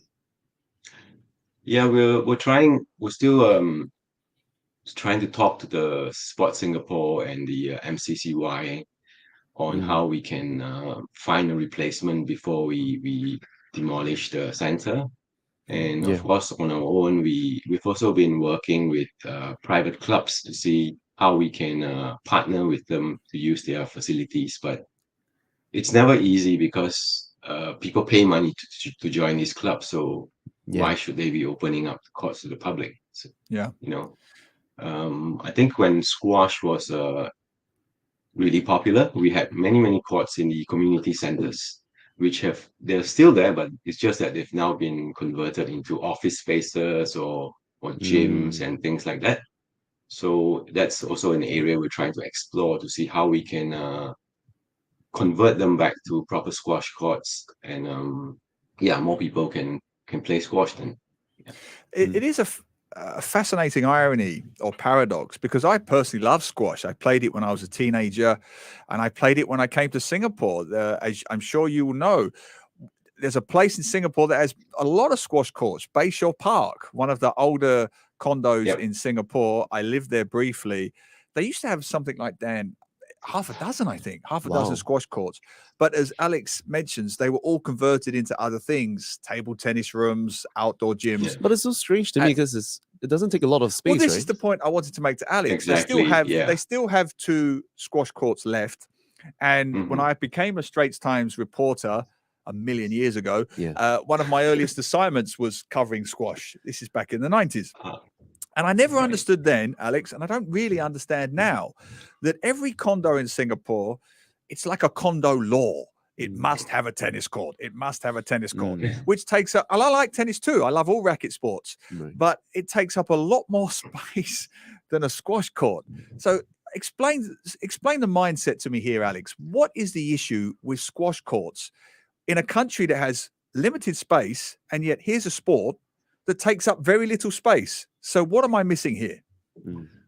Quite honestly, it's baffling to us too, because like you said, we actually do not require much space. And number two, our sport enables us to build upwards. So we've even submitted blueprints of technical drawings to the government on how we could build a three-level complex over just 40 square meters of space, which is pretty much 2 tennis courts. And so far, we've not been receiving very positive news from them. So, Right, but you need to get a venue, right? Because you've signed up for 3 years, correct, for this yes, Singapore Open. Mm. So yeah. could it possibly be the same as this year? You can have a glass arena, OCBC arena next year. Is that a possibility? Yes, I guess the glass court is a given. You know, at an event of this size, you will need to play the later rounds at least on the glass court. But on the first earlier rounds of the tournament, you definitely need a traditional court. And if we do go platinum next year, you probably have a lot more matches on the traditional courts. Yeah. Well, I sincerely wish you all the best with it, Alex. On a personal level, I love squash, but more broadly, any sport in Singapore. We need more sports in Singapore, not less. More variety, We I need feel. more Yeah. sports Yeah. spaces, not less. So I hope you sort it out. But just finish it off, Alex. Tell listeners and viewers, where can they get tickets for the weekend? What's going on? Where should they go? All right. The tickets are being sold on S.League. So it's S.League on the website, and event is being held at the Sports Hub, OCBC Arena Hall 1. We still have tickets available for today and tomorrow. And we also have a squash festival right next to the venue, and that's open to public. We have some mixed reality squash walls and a Oh, mini wow. squash court that's free for everyone to try. And that is non-ticketed. So anyone who's interested, please do come down. Mm. Wonderful. Well, thank you, Alex Wan, General Manager of the Singapore Squash Rackets Association, and more importantly, the ongoing Championship Director of the ongoing MARIGOLD Singapore Squash Open. Get your tickets and get down and support local sports this weekend. Alex Wan, thanks for being on the show. Thanks, Neil, and thanks, Dan. Thanks, Alex. Saturday morning, only on Money FM 89.3.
Director of Resort Enterprise for Resorts World Sentosa, and Cameron Dyer, the Show Director of Universal Studios Singapore at Resorts World Sentosa, to talk about the new holiday show. Hello, guys. Good morning. Good morning. Just shift that microphone. You can move it into right in front of yourself.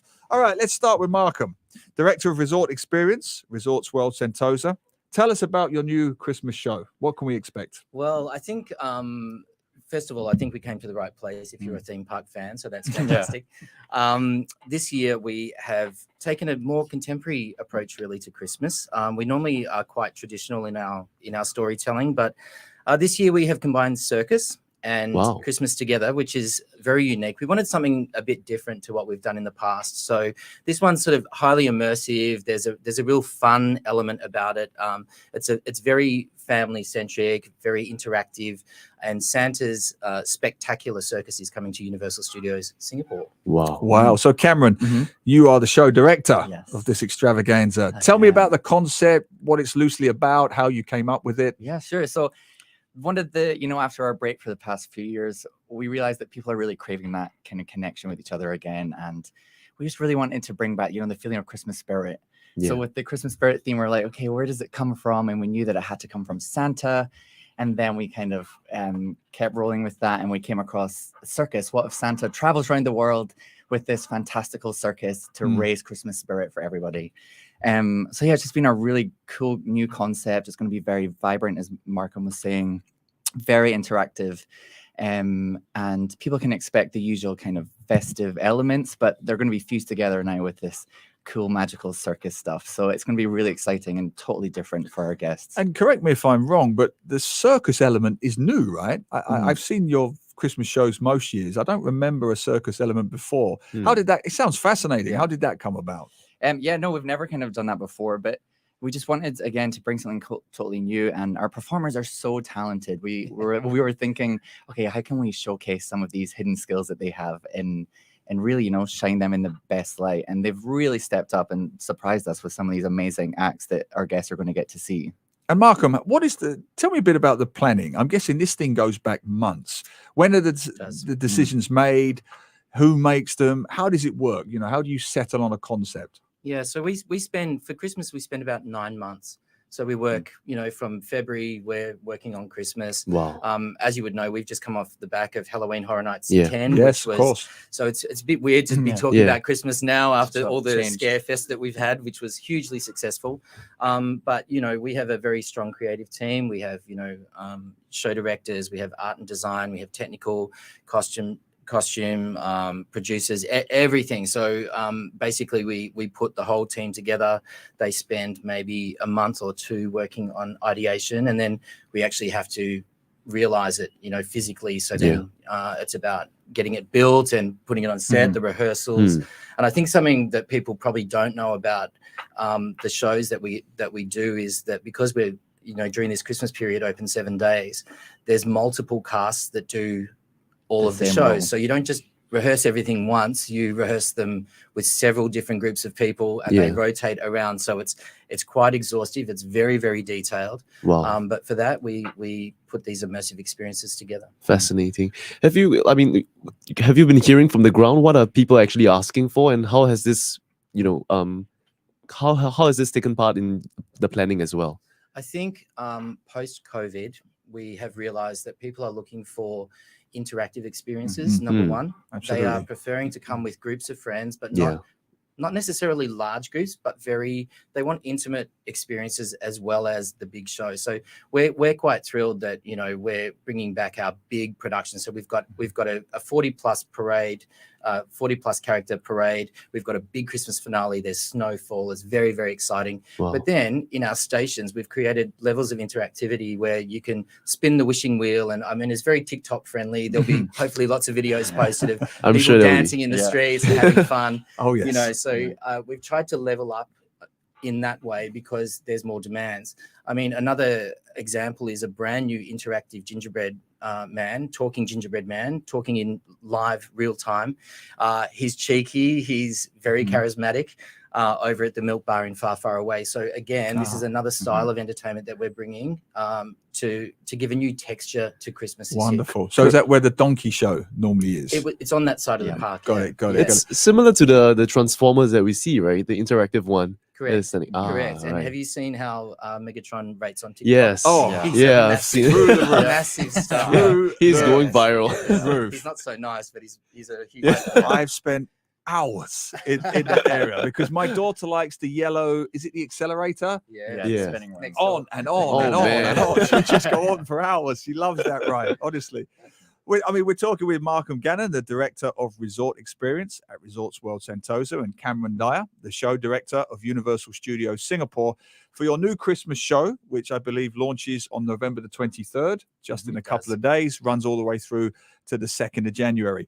So, Cameron, so I'm trying to picture it for the benefit of our many listeners and families who are listening.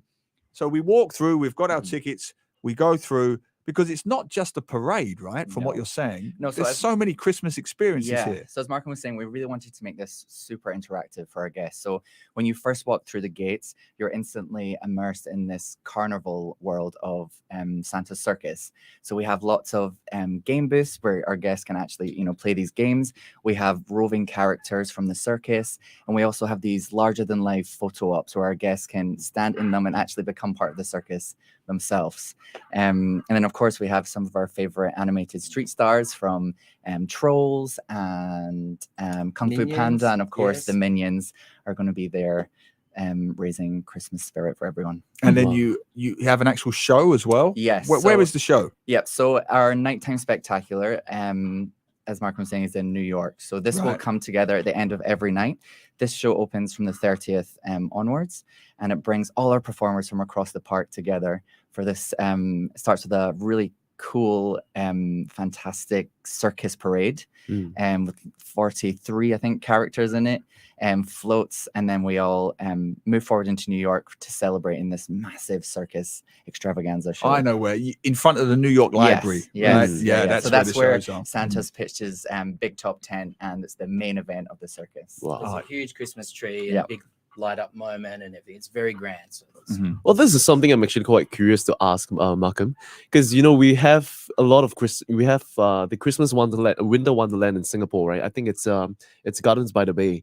Do you think will this be incorporated in this year's planning as well, like a Christmas market in USS? a Christmas market? Yeah. No, we don't have a market this year, but I think what differentiates us are the stars of Universal Studios Singapore, which is all of the IP characters. I mean, everyone's favorite characters are there and no one else has them. I mean, this is very specific to Universal Studios Singapore. Yeah. They are the absolute stars on the street. Everyone loves them. And the market, actually, we did a market last year. We tried a marketplace last year. But I think we're about just getting in there and having a great time, spending the whole day being entertained. And who doesn't want to forget the year and work and stress? Tell me about bring it. the kids and run around and have just the best time, ride the thrilling rides, see shows, eat. I mean, we've got themed food in the restaurants, and it's everything's there for you. Yeah, wonderful. And how has that changed in terms of previously with restrictions and timings? Is it completely restriction free now at Universal Studios? It is fantastic. And thankfully, yes. I mean, we made our lives easier. There was a time when we couldn't even have background music because people would have to talk over the music. There was a time when you would take a photograph and the cast would have a mask on, and we weren't allowed to handle cameras for the guests to take photos for them. There was a 1.5 meter distance between the guest and the character. So, and actually that was a very good learning curve for us, because whilst that feels very, very restrictive, the value of live entertainment and interaction after all of that period of time, there's a huge pent-up demand to be involved and engaged. So the character and the interaction between the guest and the character, it was as meaningful as watching a big show at that point in time. I found a very good lesson for us, actually. This is always the slight myth I feel about theme parks, because as I say, I'm a bit of a theme park geek expert myself. It's not just the rides. In fact, I wouldn't put it into percentage terms. It's the interaction with the characters. My wife is a militaristic maniac with the characters. It's like, right, we're going to this one now, or we're going to that one at 10, or we're going to that one at 11. Right. And when my daughter was younger, it was a drill, and that was a major component, I Yeah. think, of the visit was the interaction, Yeah. which I'm guessing post-ish COVID must be more important than ever. It certainly is. I'll never forget the first time I saw a guest meet a character after COVID. It was the joy, you know, the simple joy of just the kids looking up and this larger than life character that, you know, is in their world, you know, and like you were saying, the infrastructure, the immersive environments in USS you're living it. You're in New York, you're in Hollywood. You know, it's so complete. Right. Even now as we're rehearsing as well, we can see with the cast just the sheer joy of actually being able to have that many people together again and come together on a stage to do what they're meant to do, you know, and you just see them exuding so much joy, and it's really infectious. And I know that our guests are just going to feed off that and just really love it. I mean, I've got a question, Cameron, that's always intrigued me. You're open 7 days a week. Yep. You've got to do intense rehearsals, but the park is open. Yes. Where do you do the rehearsals? I've always been fascinated by that. So we just don't sleep. Right. You know, we're either in super early before. Really? Yep. So you don't go to a separate space and mark it out, or we do. I mean, for rehearsals at the start of the concept, of course, but then when we have to go on site to block everything out and things like that, we have to be in the space. So we can't do that with guests around. So we either do it in the very early morning or we stay through the night and, you know, just get everything up to scratch. Brilliant. Markham, you're the director of the resort experience. How's the renovations going for the new attractions? Obviously, you've got is it the Nintendo one? Correct me if I'm wrong. Minions. Yes, Minion Land. I mean, they've broken How's that all ground. going? That's going full force. We had a groundbreaking ceremony this year, and Madagascar has gone, and Minion Land is being built, and we're spending a lot of time talking to, you know, our sister companies in the US, and you know we're very lucky. We've got very good connections with all the Universal parks, so that's really exciting. And you know, Resort World in itself is going through a massive transformation over the next number of years. I mean, it's been in the media, so it is a very, very exciting time, and there's so much more coming for the guests. You know, over the next 3, 4, 5 years. I mean, it really is going to be quite amazing. I'll ask the question that parents will ask anyway. How does that renovation work affect the experience? You know, I can imagine Kiasu parents saying, why would I come if this part's not open and that part's not open? You know, how do you build around that? I guess what we do is make up for it in terms of the content of the a Universal Christmas. I mean, we're using the same zones that we would normally use, but there are always park-wide offerings to disperse the crowd. Yeah. I mean, that's just a fact. I mean, there's a land missing, but in terms of the value of the entertainment, it is the same. And we make sure we still have as many characters out there. Yeah. Brilliant. And looking further ahead, how has it changed for you post-COVID? Tourists are starting to come into Singapore. Thank heavens. Crowds are coming back. Thank heavens. Events are open. It's good for you. It's good for us. It's good for everybody. What changes are you seeing? We're seeing, I mean, in terms of tourism, we're seeing obviously the regional markets. So Malaysia, Indonesia, Thailand, but also Vietnam, Philippines, India, very, very strong. Even Australia, actually, you know, we've seen a lot of people come through the summer period. So that's been really great. But instead of just treating Singapore as a transit, it is more like a destination of choice. So it's becoming like a lifestyle destination where people want to fly in and they have a purpose of visit. So events like this are very important because they want to stay longer and they want more for their money. So as you come into the park in the morning, you can stay right through to the evening, and it's such a complete and full day of entertainment. So then you feel very satisfied by that if you've come that far. Fascinating. Well, you did mention before that you guys plan 9 months ahead of an event, right? So what is the next big thing if you're able to disclose? The next big thing. Well, for Universal Studios Singapore, I mean, we move into Chinese New Year. Yes. And of course, we've already planned our Halloween Horror Nights 11. So okay. We've worked on our content already for next year, and we have spring and summer. I mean, it's nonstop for us. We don't really rest. We're just always, you know, moving ahead, and you have to plan that far ahead because there's so much that goes into it. But we have a great team, and we're just very lucky that we have so many creative people that keep the ideas coming.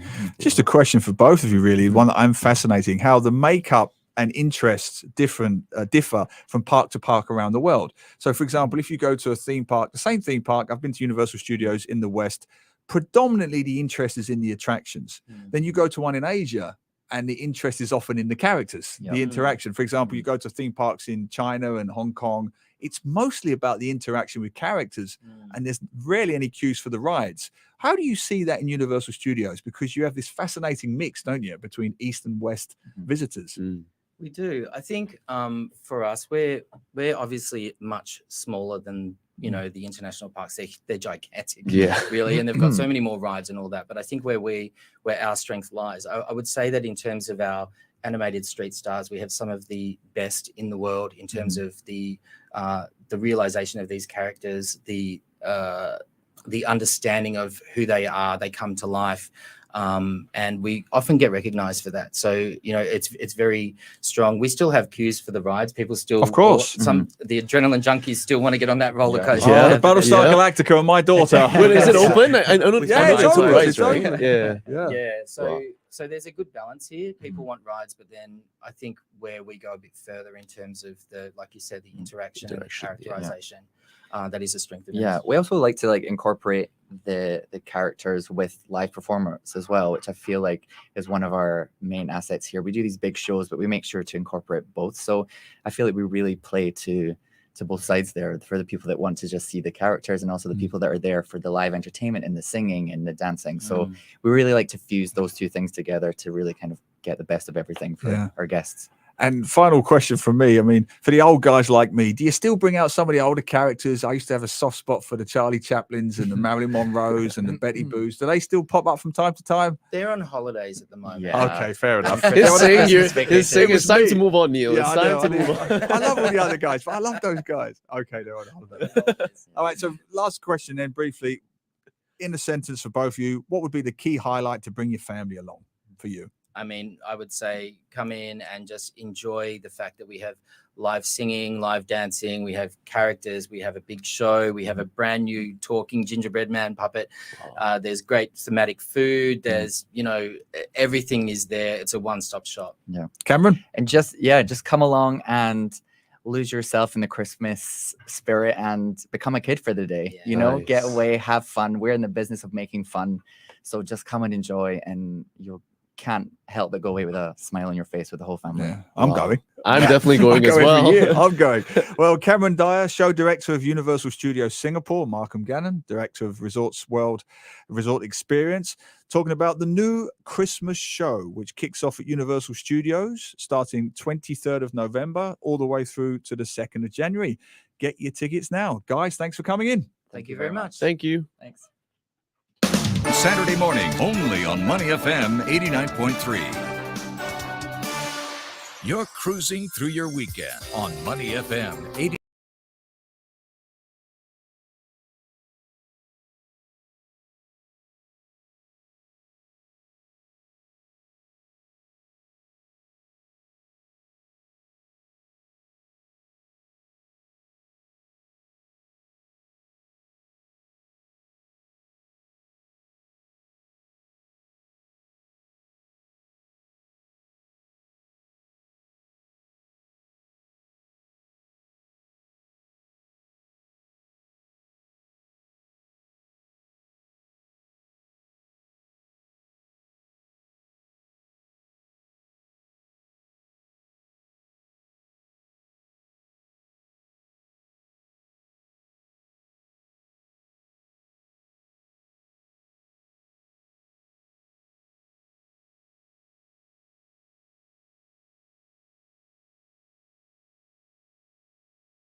FM 89.3. Saturday morning, only on Money FM 89.3.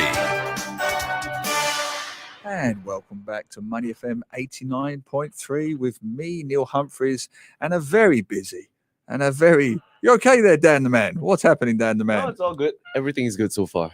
The truth is, he goes to the toilet more times than an old lady. I drink a lot of water. Oh, that's what it is. Okay. I thought I was sitting across from my late grandmother. She peed as much as you.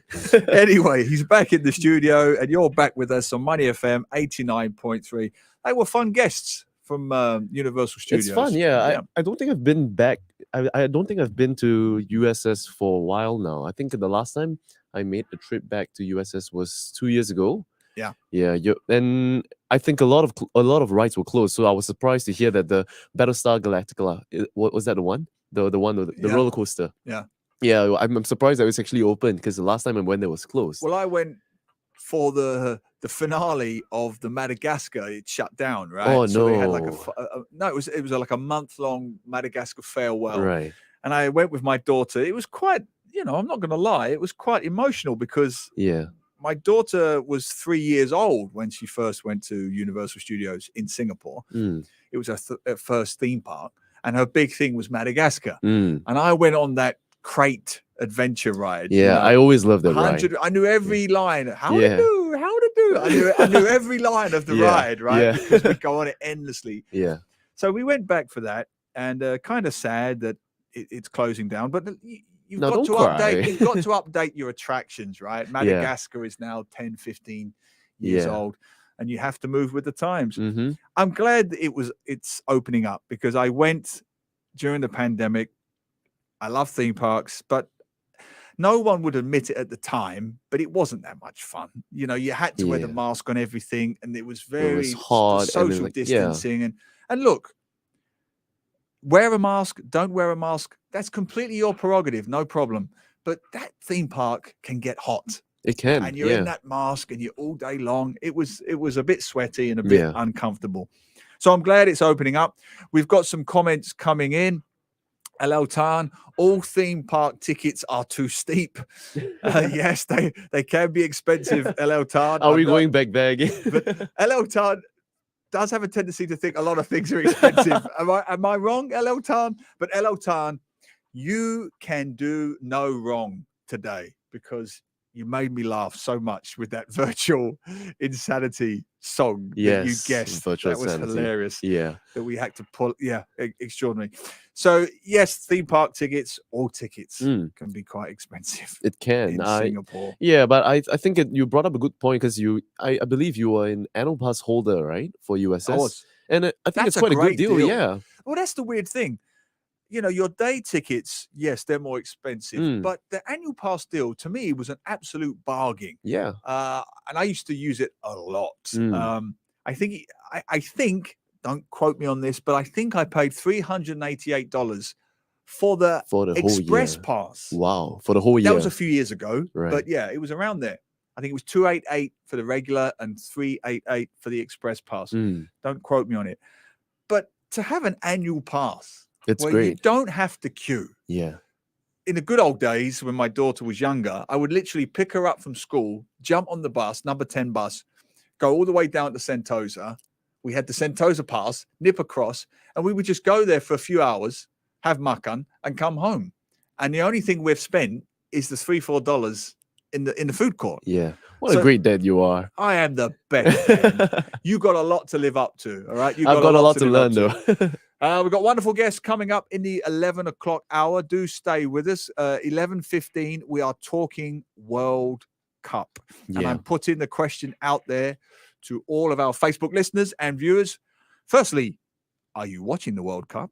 And secondly, who is going to win? Who do you think is going to win the World Cup? Dan, got a prediction? Me? Well, I talked to Raushan about this yesterday because we had a segment on the World Cup, and he had a friend on. He convinced me, so I'm gonna go with Argentina. That's a good shout. Yeah. That's a very good guess. What about yourself? Dan England is going with no, not at all. What's yours? I want to hear it. Okay, you're going for Argentina. Yeah. The smart money is on Argentina, and my prediction to win the World Cup, put your house on Neil Humphreys' prediction, will be coming up right after the news when I talk to the guests. So stay with us. We'll be doing a World Cup preview right after the news. On Money FM 89.3, we ask the questions that matter. Questions that matter to you. Questions you need answers to. Because if it matters to you, it matters to us. Money FM 89.3, Singapore's most influential radio station. What are you searching for? Cash. In your documents? In my insurance documents. Instead of surrendering, I can sell my insurance policies to Reps Holdings for higher value. Wow! Sell them to Reps Holdings? Yes, they're the most reliable and a trusted pioneer in the industry. What are you searching for? My insurance documents. Just call 6221-4771 to get a free quote with an awesome service. What is the number again? Call 6221-4771 now. Your blue chip station. Money FM 89.3. Money FM 89.3. News headlines from the Straits Times. Good morning, I'm Ziaul Raushan. The risks to development have never been greater in the past 40 years, but the conviction in developing shared opportunities through international collaboration has never been weaker. This, according to Senior Minister Tharman Shanmugaratnam. Speaking at the annual Chaisin Summit on Friday, he added that the world is in for a prolonged period of difficulty, fragmentation, and vulnerability, and there is a need not just to avoid the worst, but also to rebuild optimism. Minister Tharman added that with the ongoing war in Ukraine, collective action and solutions are needed to protect countries from the worst effects of inflation and recession and to build a new phase of growth that is inclusive and sustainable. He called for more multilateral cooperation to solve economic, environmental, and geopolitical problems.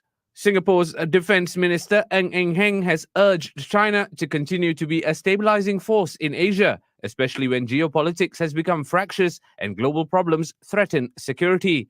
Speaking during a two-day visit to Xi'an in the Shanxi province, Mr. Ng said, quote, unquote, I think we recognize this is a potentially dangerous point in our histories and that the priority is to stabilize the situation and to avoid conflict.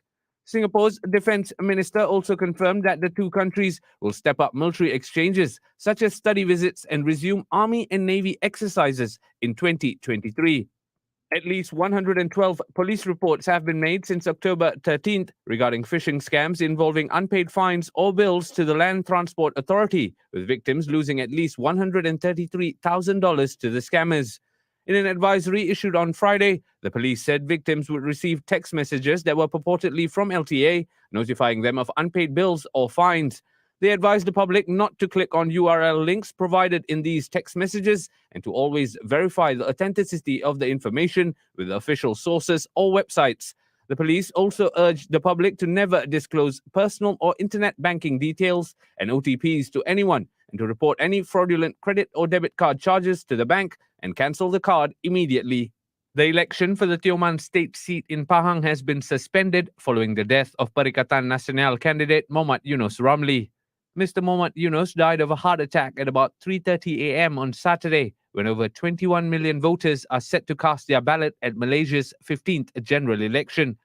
Pahang will now hold polls to pick state assemblymen for 41 seats instead of the original 42. Voters will also cast ballots for 14 federal lawmakers. This is the second candidate death to occur during the general election. Elon Musk has asked his Twitter followers whether former President Donald Trump should be reinstated on the social media site. As of 10 a.m. this morning, the poll has already garnered more than 724,000 votes, with about 62% of respondents voting yes. Mr. Trump was permanently banned from Twitter in 2021 after the U.S. Capitol attacks due to the risk of further incitement of violence. Musk had previously said in May that he would reverse Twitter's ban on Trump, but on Friday, Musk said that a decision to bring back Mr. Trump's account is yet to be made. To sport, and Manchester United are exploring their legal options as they look to end Cristiano Ronaldo's time at the club. It is accepted at United that Ronaldo cannot play for manager Erik ten Hag again following his fierce criticism of the Dutchman in his Talk TV interview. In his interview, Ronaldo said he felt betrayed by the club and stated he had no respect for ten Hag, adding he felt he was being forced out of the club. United responded on Friday with a statement to say they have initiated appropriate steps in response. Those were your news headlines from the Straits Times. This is Money FM 89.3, Singapore's most influential radio station. Time check on Money FM 89.3. And the time now is 11:04. Weather. It looks like you're going to need your umbrellas today with thundery showers over many areas in the morning, temperatures ranging a high of 32 degrees and a low of 24 degrees. Traffic. We have a vehicle breakdown on the PIE towards Tuas after the ECP entrance, so be careful there. Otherwise, not too bad. Earlier, there was a vehicle breakdown on the ECP towards the city after PIE Tuas exit. Avoid lane 3 there. And just after 10:35, there was an accident on the BKE towards Woodlands after PIE entrance. Avoid lane 1. On the causeways, wow, I can barely see the causeway. Woodlands Causeway, 15 minutes into Johor, 14 into Singapore. It's empty because it's storming down. Tuas, 19 minutes into Johor, 21 minutes into Singapore. The traffic is light, but the rain is heavy. So drive carefully, drive safely, and keep it right here on Money FM 89.3. If you see anything on the roads that we might have missed, you can share it with us via SMS or WhatsApp at 8855-0893. But please send the message through only when you are safely parked. Helping you grow your money on Money FM 89.3. Money FM 89.3. Financial updates from the Business Times. I'm Chua Tian with some of the market stories that made the headlines this week. UK Finance Minister Jeremy Hunt has raised taxes on higher earners and energy companies as part of his new plan to shore up Britain's finances. In a bid to restore Britain's fiscal reputation after the chaos caused by former Prime Minister Liz Truss, Hunt outlined a budget program to save £55 billion a year to fix the public finances. His budget involves freezing income tax allowances and lowering the threshold at which people start to pay the highest rate of income tax. Much of Hunt's budget had been widely expected, meaning markets offered a muted reaction. Meanwhile, the minister said the UK economy was already in a recession and set to shrink next year, with inflation forecast to average 9.1% this year and 7.4% in 2023. And Bank of Japan Governor Haruhiko Kuroda said on Friday that wages must rise by around 3% for inflation to sustainably hit the bank's 2% target. Commenting on core consumer inflation, which hit a 40-year high of 3.6% in October, Kuroda said the number was rising quite a bit, but will likely slow back below 2% in the next fiscal year as the impact of soaring fuel and raw material costs dissipates. In his semi-annual testimony to Parliament, the governor stressed that the central bank must focus on supporting growth with an ultra-loose policy until wages rise more, especially as uncertainty over Japan's economic outlook looms large. And finally, let's take a look at how the Singapore stock market ended the week. Singapore shares fell on Friday, tracking Wall Street declines as Federal Reserve officials remained hawkish on future interest rate hikes. The benchmark Straits Times Index fell 0.4% to 3,272 points. In the broader market, losers beat gainers 281 to 260 after 1.2 billion securities worth 1.2 billion Sing dollars changed hands. On the STI, Thai Beverage Public Company was the best performer, climbing 1.6%. Hong Kong Land was at the bottom of the table, shedding 5.3%. And that's your finance rep on Money FM 89.3. I'm Chua Tian Tian. Those were your financial updates from the Business Times. This is Money FM 89.3, Singapore's most influential radio station. Saturday morning, only on Money FM 89.3. And good morning and welcome back to Money FM 89.3 on this very wet and very dark Saturday morning with me, Neil Humphreys. And Dan Go, good morning. And Glenn Van Zutphen, apparently. He's yes, like he's our here. father. You know what it is? You know when you go on a date, right? first date with your girlfriend, your boyfriend, whatever, and your mother or your father is hovering in the Yeah. background. Yeah. Glenn Van Zutphen is that father. You got to make sure nothing goes wrong. We're fine. Dan and I are just holding hands and watching a movie. Nothing is happening, Mr. Van Zutphen. He misses us a lot. It's fine. But good to have you with us in Chicago, my friend. I hope it's going well with you and the family. Now, it's not often I am surprised or stunned, but the young lady on our show, Nora, who quietly goes about her business, doing the podcasts and helping with the guests and the online links, she tells me that she's not available to do a couple of shows in December. So I assume that's because, maybe exams, essays, assignments, seeing family. No, is there a microphone on? Yeah. Just for a second, can you tell Singapore, Nora, where you are going in December? Okay, hello Singapore. In December, I will join the work to watch World Cup in Qatar. She's going to the World Cup in Yeah. Qatar. I've known It's this a woman for a surprise. year, Yeah. and I had no idea she was such a football fan. Do you really know her then? Not at all. I need a test on Nora. So, Nora, you have bought the tickets to which matches? Okay, so I have 2 semi-finals tickets, 1 third place, and 1 final. Wow. This is That's... even the most hardcore. She's the first football person I know. fans, Yeah. wouldn't be doing this. So, She's the first person I know that's going to the World Cup. Dan, I've been a sports journalist for 20 plus years. I've never met someone who bought out of their own pocket tickets to the semi-finals, the third place playoff, and the final. Nora, if I can ask, how much did it cost? Okay, so for semi-finals, right, I have the Cat 2 seat. Right. So each cost 900 plus This is Sing dollars? Sing dollars. Okay. And for the third place, I have the Cat 1 seat. It's around 600 Singapore dollars. And for final, I have the Cat 2. It's 1.5K. 1.5.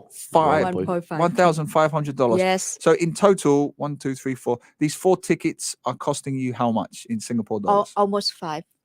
She has spent $5,000. Nora, I'm almost emotional here. You've spent almost $5,000 of your own money on World Cup tickets to Qatar. I mean, how long did you save for this? Or Okay, so I started my saving around 2019. wow. Yeah, so all the way up to now. So you've been saving your Yeah, I've money been for 3 working, years saving. to buy these tickets, and Yes. I'm assuming the flights and the accommodation. Yes, that's right. That's right. All right. Why? I didn't know you were such a. What's the reason?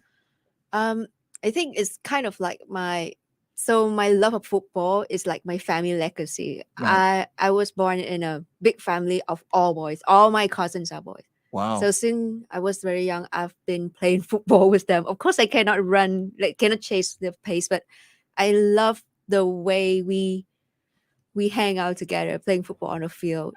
And at night we watch the World Cup when it's like World Cup season, and we chit chat a lot, like talking a lot about the matches. So football is something that's been growing inside me. And once, like, very fun fact, my dad, he used to be, he's not like an official like Vietnamese football player, but he got a chance to train under the national team during his young age. Nora, Yeah. this is what we call in the business burying the lead. Mm. You know, the Straits Times and half of the Singapore media have been frantically running around Singapore this week looking for fans who are going to Qatar and not finding any or finding very few. And I've got one in the studio whose dad used to train with the Vietnamese national team. And now she spent $5,000 of her own money that she's been saving for 3 years. Yeah. You should be a story in the Straits Times. Never mind, Nora. We got the exclusive. That's the scoop. What a story, Nora. Well, you know, have a fantastic World Cup. I hope you have an amazing. Are you going on your own or with family or what? At first, I supposed to go on my own, but then I realized that because I have tickets, right, and my tickets like the last 4 matches, so I can help another 3 friends to go with me without them buying tickets. Wow. Yeah. Wow. Nora, it's not often I'm speechless, but this has left me genuinely, my jaw is on the floor. We're getting more comments about you than almost anything else this morning. Glenn, Nora is loaded. Kelly, Teo, Nora, who is your favorite player? I'm a big fan of Germany, and Big sadly, my favorite player is Tony Cruz, and he's not coming this season. Okay.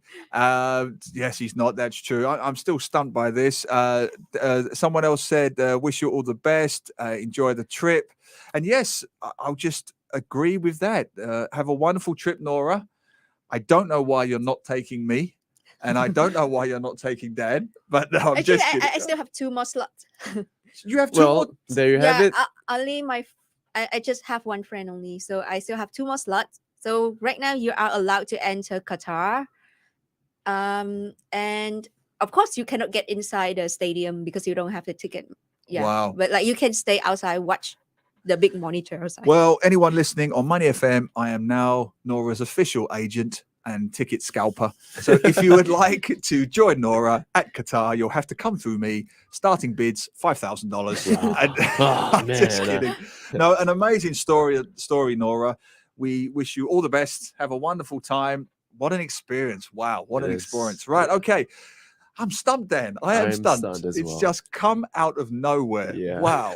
Kelly Teo, Glenn Neal, you need a special session here with Nora on the first Saturday morning after she is back from the match. Kelly, I'm already thinking one step ahead. I'm going to be calling her in Qatar. She is going to be the Money FM correspondent on the ground. Wow. Glenn Van Zutphen will agree with me on that one. Amazing stuff. All right, let's stay with the World Cup. As everybody knows, the World Cup in Qatar kicks off this weekend.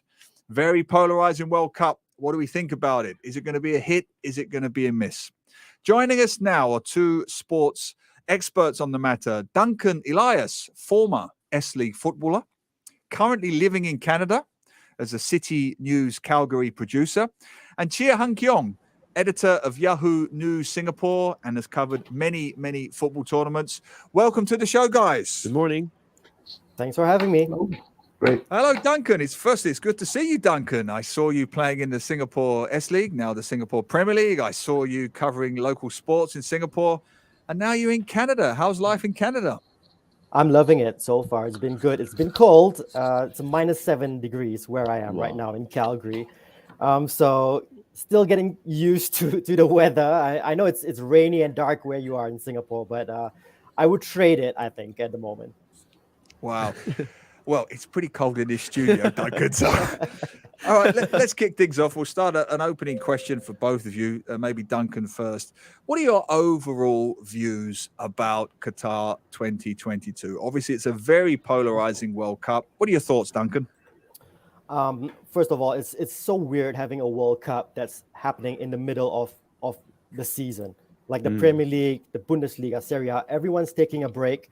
And we are so used to it being in June and July, with teams having a month of a build-up to get everything sorted, to get their tactics right. And now within 7 days from the last league game of the season, they're going into a tournament. So I think the dynamic is so different, and teams have to kind of look at it very, very differently. Obviously, they've prepared for this. They know that this was going to happen a long time ago.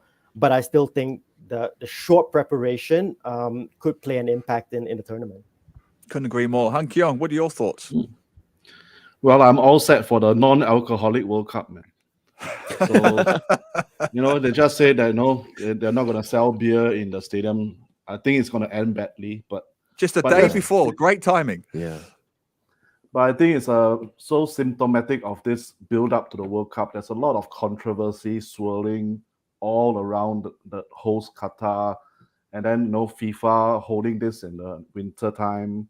It's so many negativity that's surrounding things. This part of me feels hopeful that what will happen on the pitch might be a bit more positive. It's a very open World Cup. There's no obvious favorites, and so we just hope that teams can go all out in offense, try to win the match. don't play negative football, don't play defensive football, and hopefully the right team wins, in the sense that I'm hoping. I'm hoping Argentina wins and Messi holds the. We'll get to that. I mean, trophy. it does feel weird in Singapore, though, doesn't it, Keong? I mean, you're a sports correspondent, a sports editor in Singapore. What is your feel about how it feels in Singapore? Because it just feels a little bit off to me. I mean, like Duncan said, it's very weird that this World Cup is held in November instead of June and July as before. So, I mean, we will still get into it. I think the normal common fans will still eventually get into the groove of the World Cup, but some of them are already feeling like this thing, all the controversies is just makes the whole experience a bit dampened, a bit subdued, and there's not much. I mean, you don't feel the kind of celebratory mode that people feel when the World Cup is coming. Like last time when Brazil held the World Cup in 2014, everybody was like, "Oh, really samba, Brazil football." But Duncan, it's different for you. Yeah, I was going to say, Duncan, it's different for you because Canada has qualified. So the mood must be different there. It's only your first World Cup since 1986. You just beat Japan a couple of days ago, which was an extraordinary achievement, albeit a friendly. What's the mood like in Canada? Well, I have to start off by saying in Canada, the number one sport is hockey, is ice hockey. And soccer, football is way down the pecking order. So it's building up. People are getting excited, but for example, here in Calgary, where I'm staying, if the Calgary Flames are playing, no one cares about anything else that's happening. Really? So really, it's going to be difficult to build that up. Obviously, everyone's looking ahead to 2026, where the World Cup comes to Canada as they co-host it with the US and Mexico. But on the streets, you're getting the feeling and the sense that as it's coming closer, the first game is happening on Wednesday here in Canada as they take on Belgium, that people are getting into it. But I think performances on the pitch will dictate a lot of the mood and how fans get into it. You also have to remember, we broke a lot of records here in Canada in terms of Canada's run to qualifying for the World Cup. The wins against the US, against Mexico, had record numbers of soccer fans watching.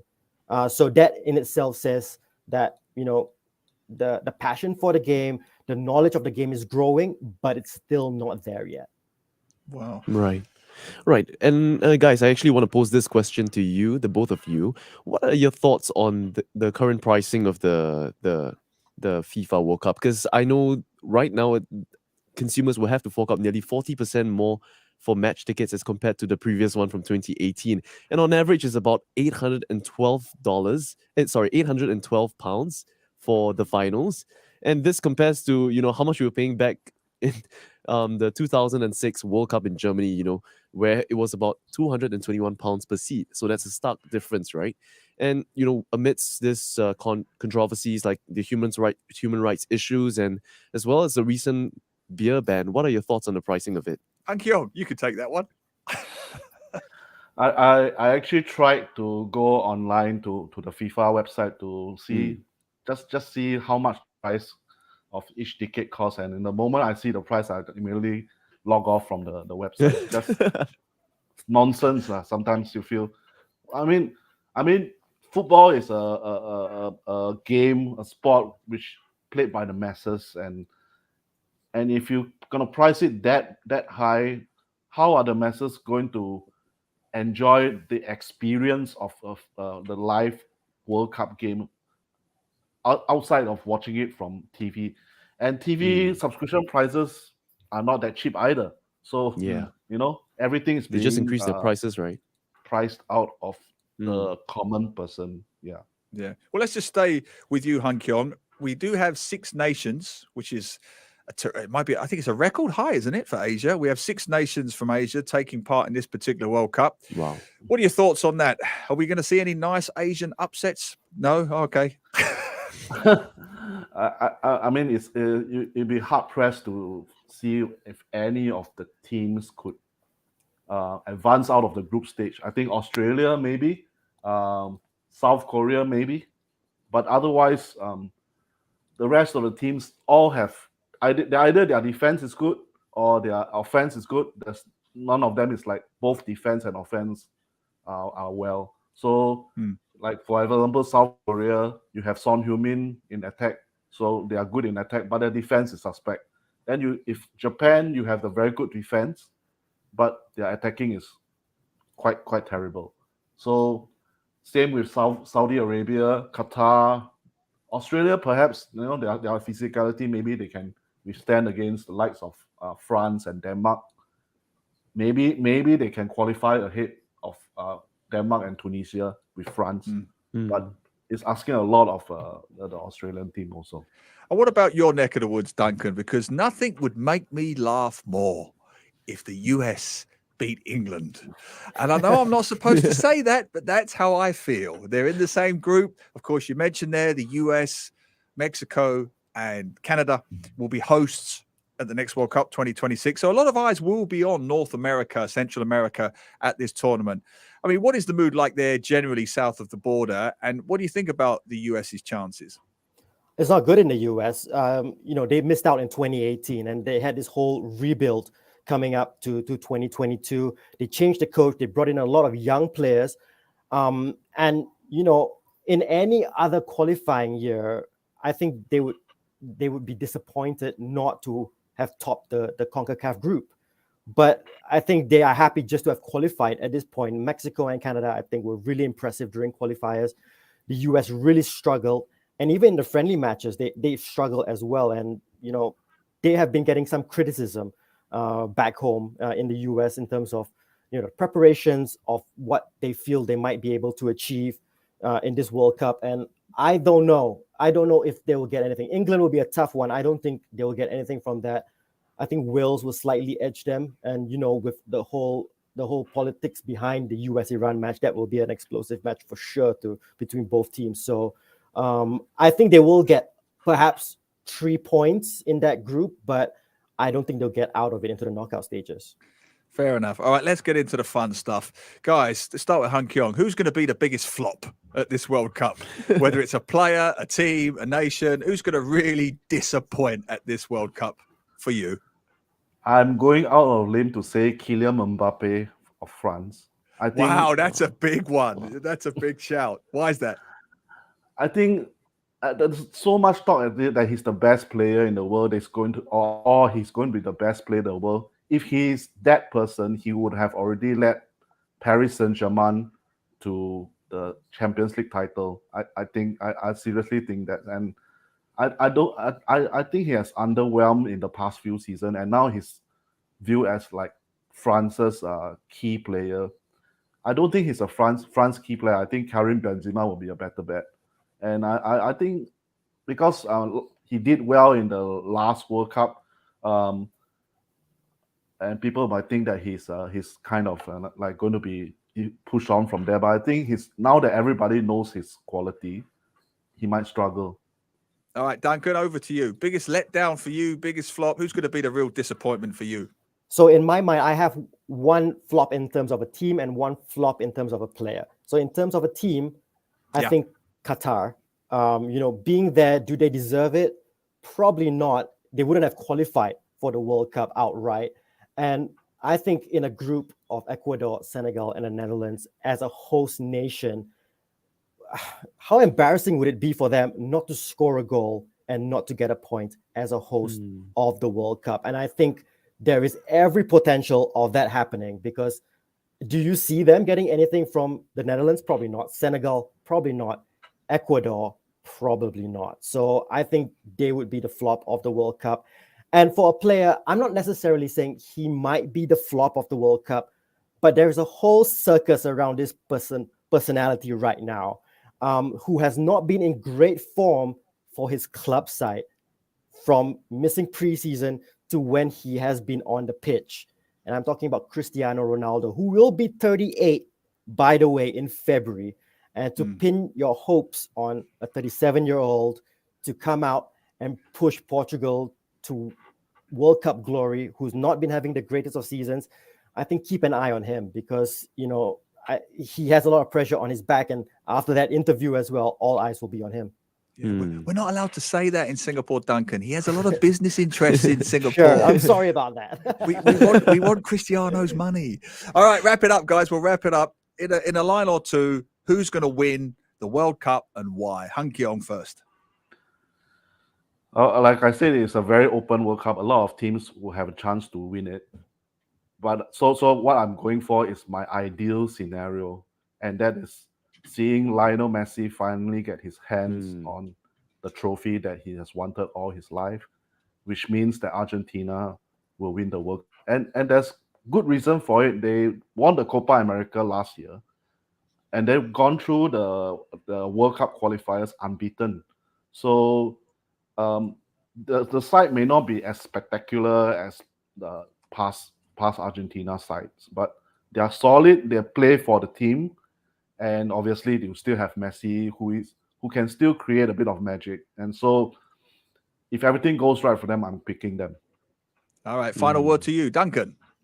I'm going for another South American team, and it's Brazil. For me, I think they have more match winners on the field. Teams are now, international football, there are no bad teams. Everyone's going to be compact. Everyone's going to be well set up. And I think they have more individual players to unlock defenses and to get glory. And they have some fantastic players on the pitch, and we're all going to look forward to watching Brazil play. So for me, I think Brazil will lift it at the end. I will happily take either of those teams winning the World Cup. Duncan Elias in Canada, thank you so much for staying up so late. I do appreciate it. Chia Keong, thank you for staying up in Ang Mo Kio. We do appreciate it. Thanks, guys. I hope you enjoy the World Cup. Thanks for coming on. Thanks, guys. For having me. Thank you. Saturday morning, only on Money FM 89.3.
Saturday morning, on Money FM 89.3.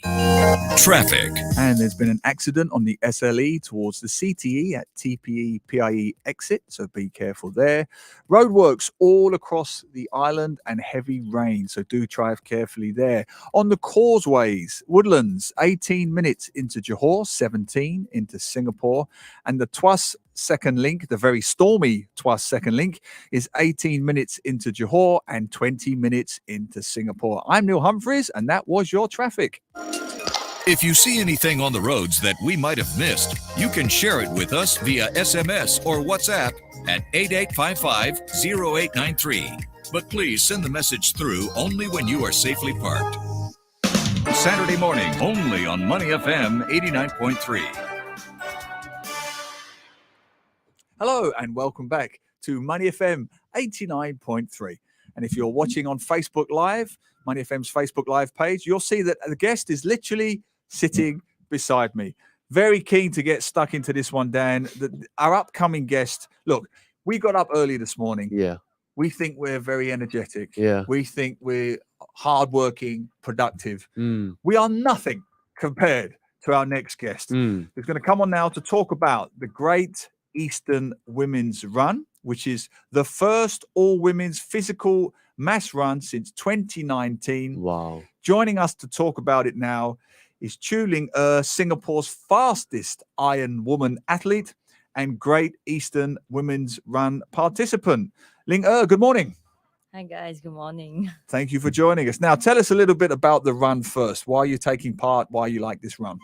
I taken part the first time was in 2013, so it's almost 10 years. And I always enjoy all women's races because it's not very tense on the race start and not very intimidating because all the guys will be like stretching and showing all the muscle before the race start. Yeah, I really enjoy the start of an atmosphere in the women's race. Right. And then the good thing about the Great Eastern is they also raise fund for charity, like the DOT, Daughter of Tomorrow, and the Singapore Cancer Society, and giving back to the society also with organizing an event for all women, which is both good for both of us. Yeah. I mean, it's wonderful to have women's races back, physical races back after the pandemic. You took part last year in the elite 21.1 kilometer race. Is that correct? Yes. Many women might have done the same. The difference is, Dan, I'm suspecting many of those women were not 12 weeks pregnant at the time. Wow. How did you do it?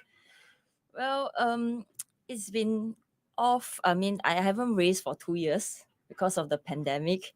And when they invited me, I knew that I was pregnant back then, like 4 weeks pregnant. Okay. But I really want to do one more race before I really take it easy and enjoy the pregnancy. And I'm really confident. I have a coach whose wife is a professional triathlete who has 2 kids also.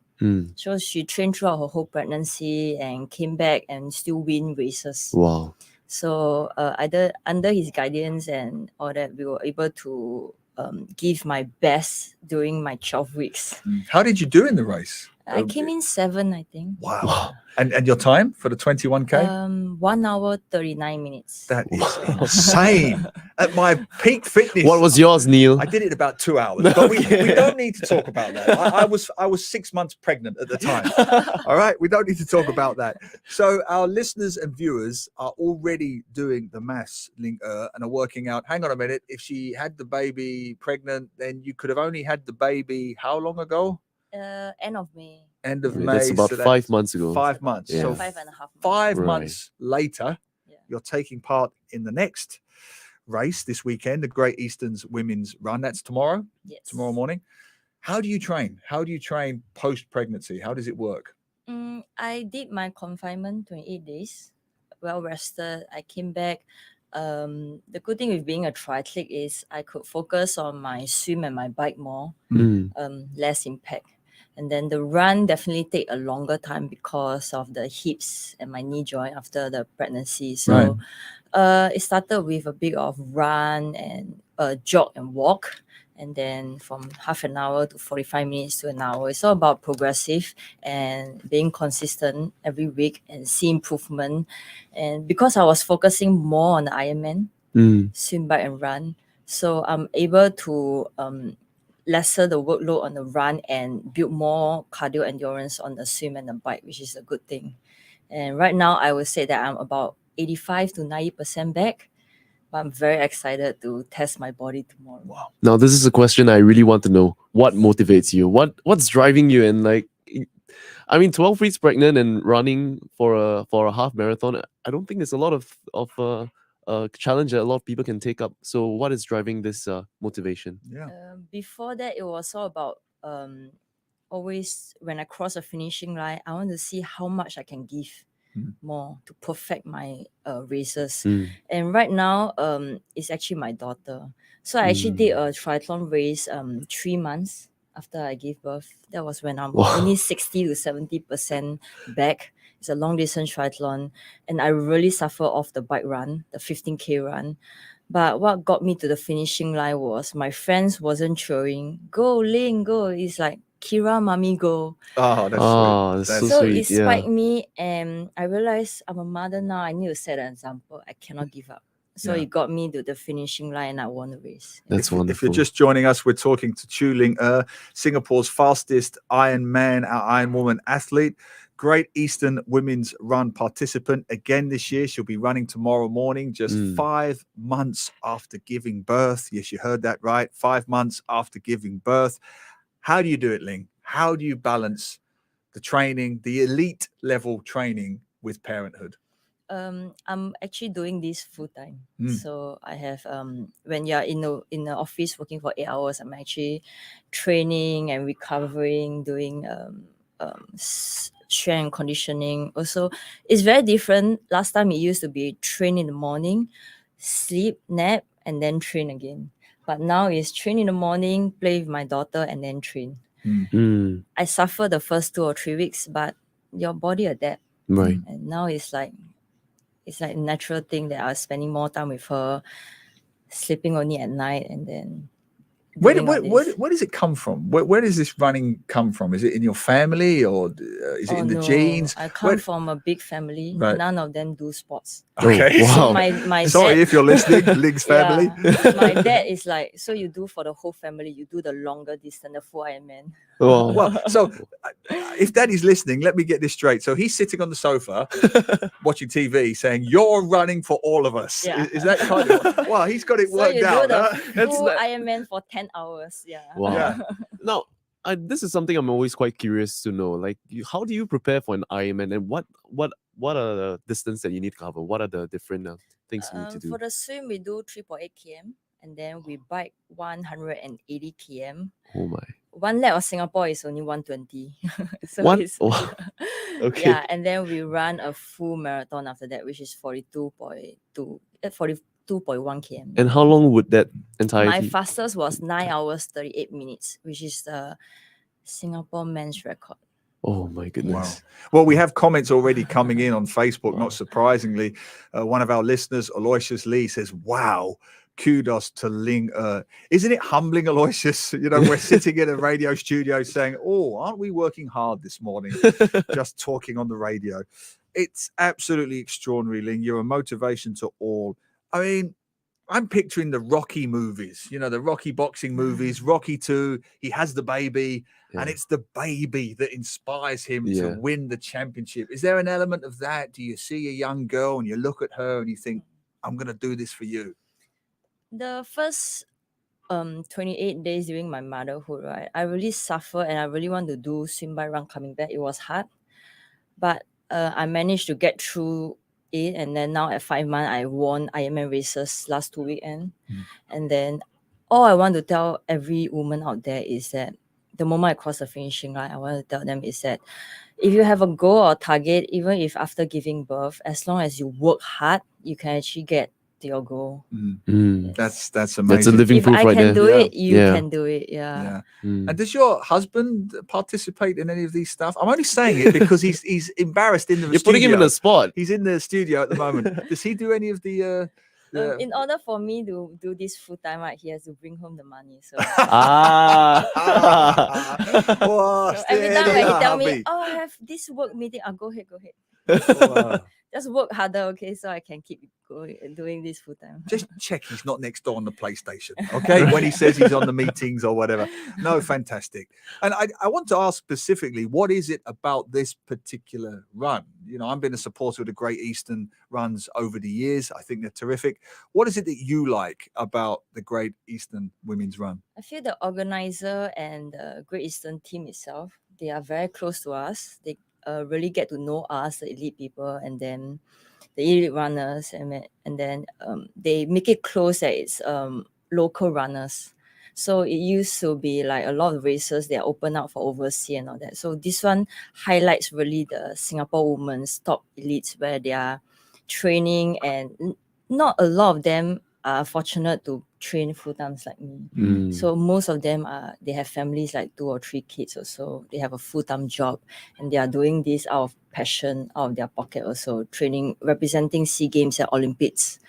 And it's good that they actually highlight and focus on the local elites. Yeah. Do you think Singapore is doing enough for Singaporean women who wants to become athletes, and what more can they It's do? building up Yeah. slowly. We got awareness, but I feel that with a lot of focus now on athletes coming back, female athletes coming back from birth and having kids, like this year, the World Championship, Ironman World Championship, was the first time a mother won. Wow. 18 months baby. Wow. So globally, there's a lot of focus and more Yeah. stories and YouTube videos, motivation videos on mothers coming back.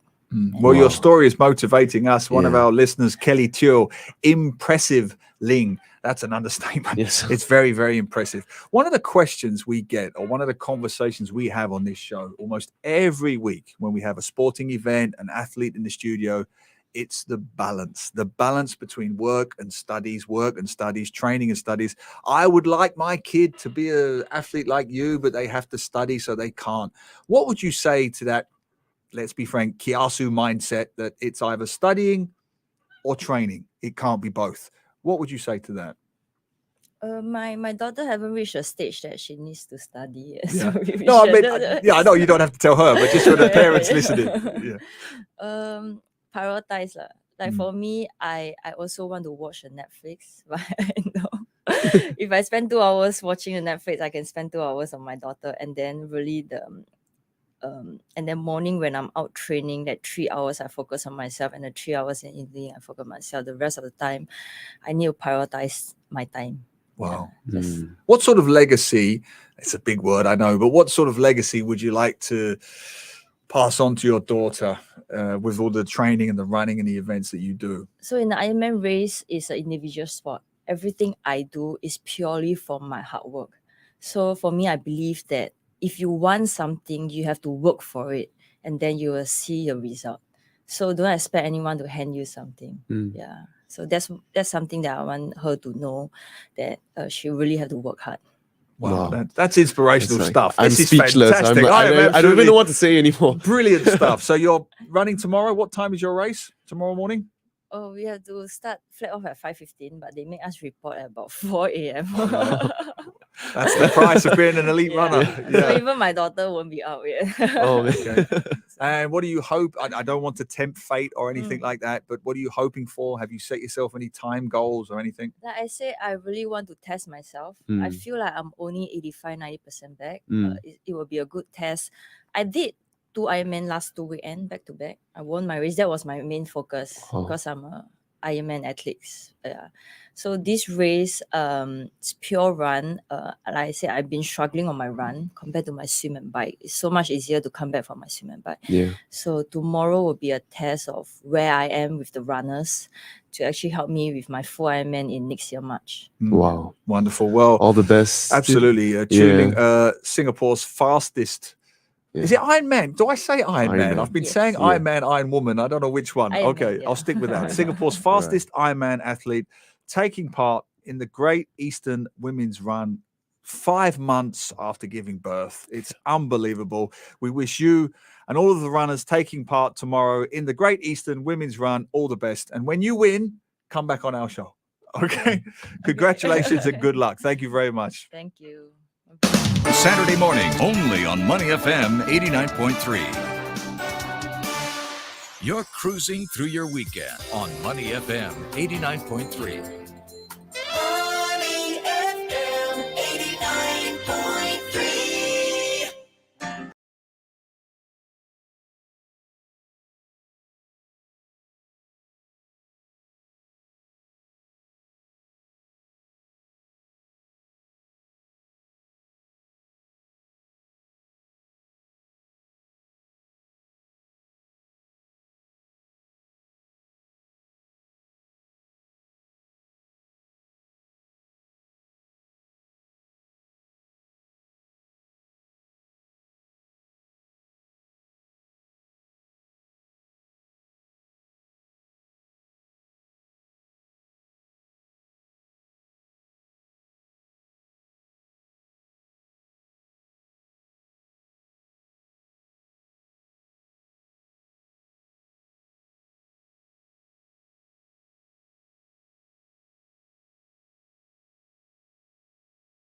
You're with Money FM 89.3. Saturday morning, only on Money FM 89.3.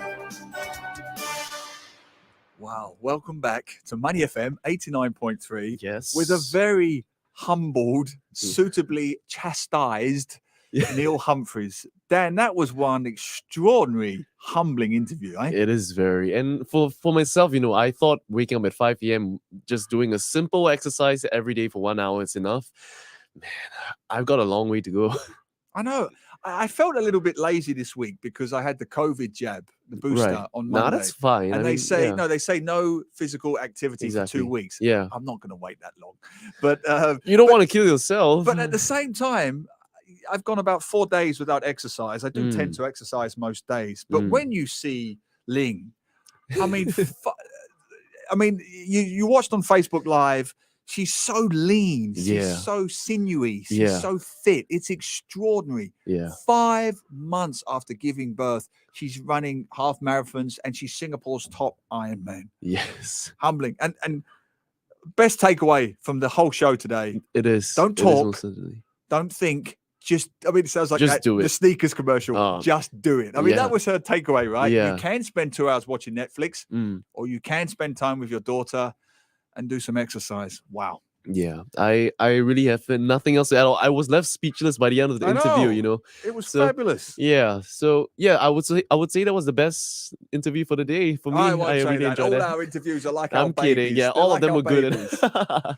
No, I want to thank all of our wonderful guests today. We had Duncan Elias on, former S.League footballer.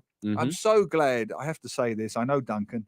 I'm so glad he's doing well in Canada. Right. He used to work here in local So television. he's from what He's I understood, Singaporean. he's Singaporean. He's Singaporean. He used to play for Premier He League. played in the Singapore. And now he's playing for Canada. No. He played in the Singapore Premier League. Okay. Then he retired and he went into sports TV here. He worked for 11 Sports and did some local football coverage. Oh, I see. Okay. And then I think he married a young lady. I think she's Canadian. I'm not sure, but he married and went to Canada. Right. And now he's working full time as a producer in Calgary. Oh, that's so nice. He's a Singaporean doing well. I see. In international media. So very pleased with him. And thanks Keong for also coming on. Yeah. Great guests, Resorts World. That was wonderful. Yeah. Universal Resorts World. Studios. A lot to look forward to for the Christmas period. Yeah, get your families down there. And look, if you are free this weekend, and we complain there's not enough to do, the Singapore squash finals are this weekend, today and tomorrow. Get down there. It's a great, fun, fast sport to watch. Give them your support. You've got that going on. You've got the Great Eastern Run going on. There's plenty so happening. much going plenty on. Sports. You don't always have to get Harry Styles tickets. And it doesn't cost as much as a Harry Styles ticket, Taylor Swift, or even a Qatar. Yes, I'm joining the Swifties. You're right joining the after this, I'm petitioning. I'm lining up with the Swifties, and I don't know what the Harry Styles are called. Harry Styles. My daughter would know. Stylies. I mean, It I might be wouldn't know. Stylies. Yeah. You might be right. Harry's. I like Harry's though. I think it's a Stylies.